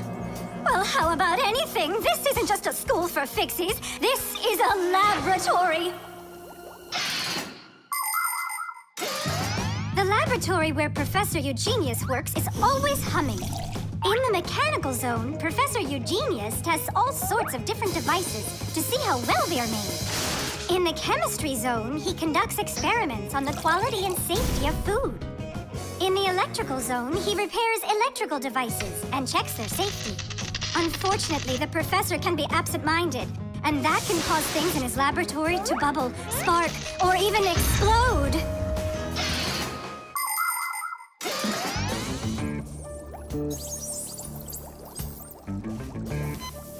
Marcia, there's nothing to worry about yet. But how can I not worry?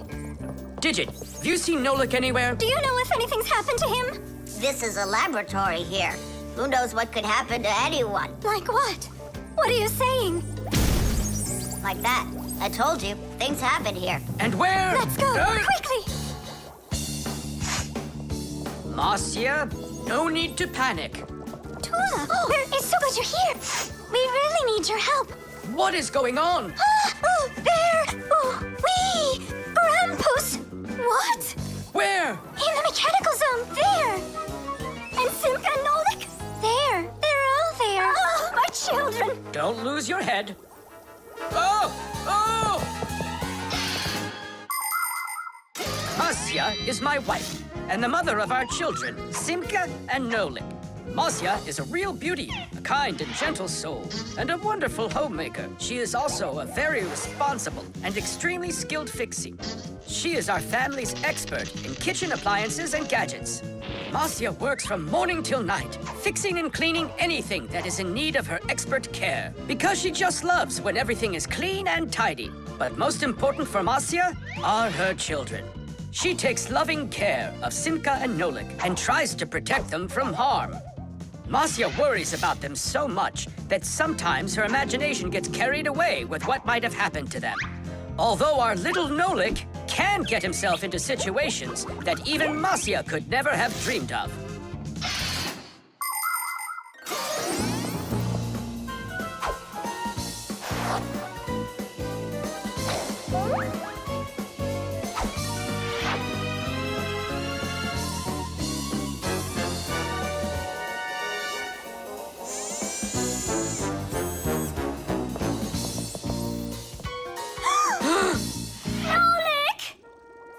Hang on tight! We'll save you! Hey! You're alive! What's going on? I don't need to be saved from anything.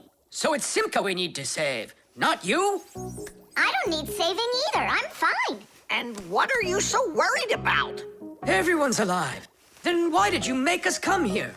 I need you to help with a little accident we had. Nolik, was this your fault? Oh, no, it's not Nolik's fault. Quite the opposite. He was trying to help me fix it. Papoose, we need you to help us with one of the pieces that we couldn't get back in place. This one?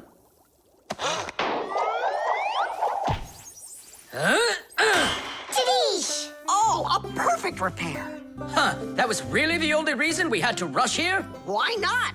There was just no way we could let this wait, so I sent for you. But Fire said... Why fire?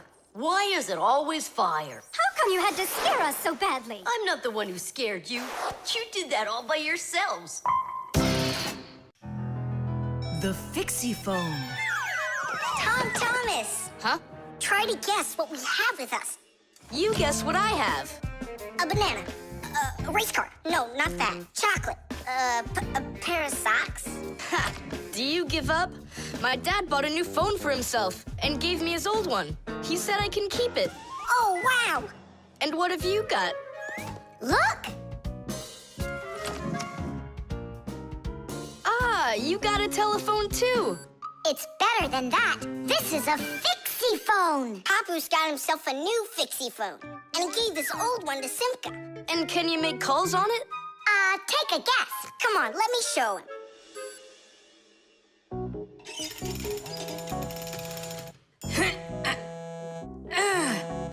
Hi there, Papoose. Hi, Nolik. Why are you calling? Just to say hi. Nolik, don't just call me if you know I'm working. All right. See that? So what? I can make calls on my phone. Calls to humans, that is. But to Fixies, you can't. A Fixiephone is a smartphone made just for Fixies. Not only can Fixies call each other with it, but they can get onto their own special Fixie internet. On a Fixiephone, you can find a camera, a flashlight, news, games, movies, and Fixie ditties. Those are the Fixies' favorite songs. Fixie kids love them, and so do their parents, because Fixie-phones can easily let parents know where their kids are and whether or not they're in trouble.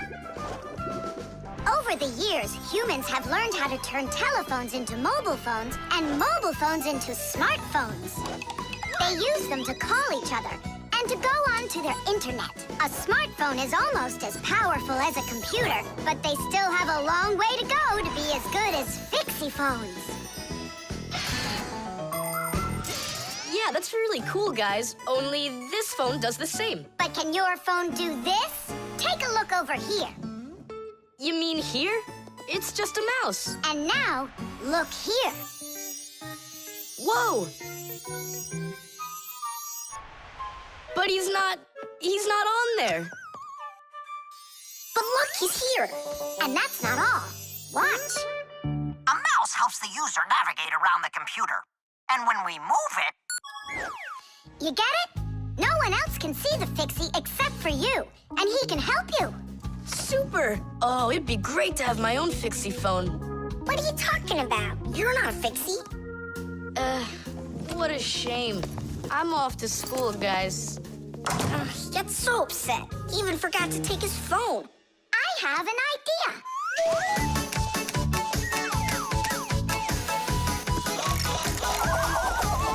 My smartphone's my best friend. I love to hear it beeping, so I keep it by my side even when I'm sleeping. Bing bong all day long, bing bong all day long, bing bong all day long, even when I'm sleeping. With my phone I play alone. I don't need my brother. Soon they'll make a brand new app to replace my mother.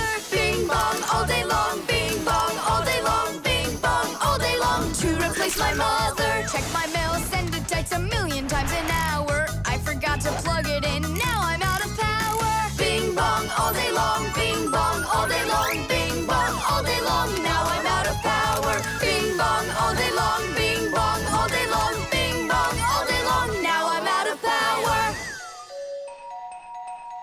We finished it. Titties!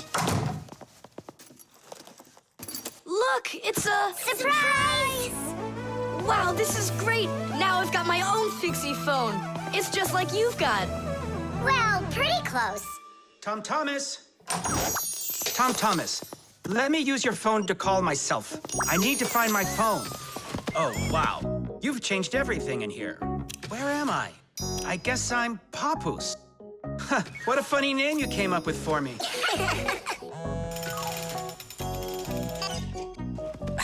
Nolik, just stop. I don't have time for you fooling around. What? Who is that? That's, not Nolik. Who is this? Do you know who I just called? Does anyone know who this phone belongs to out here? Oh, your mother found it. I'm coming. We'll fix those numbers later. Ugh, Papoose is gonna really give it to us. Give me your phone, Tom Thomas, and I'll delete all the Fixie's numbers from it. But how can I call you up then? Why would you have to call us? We're always close by.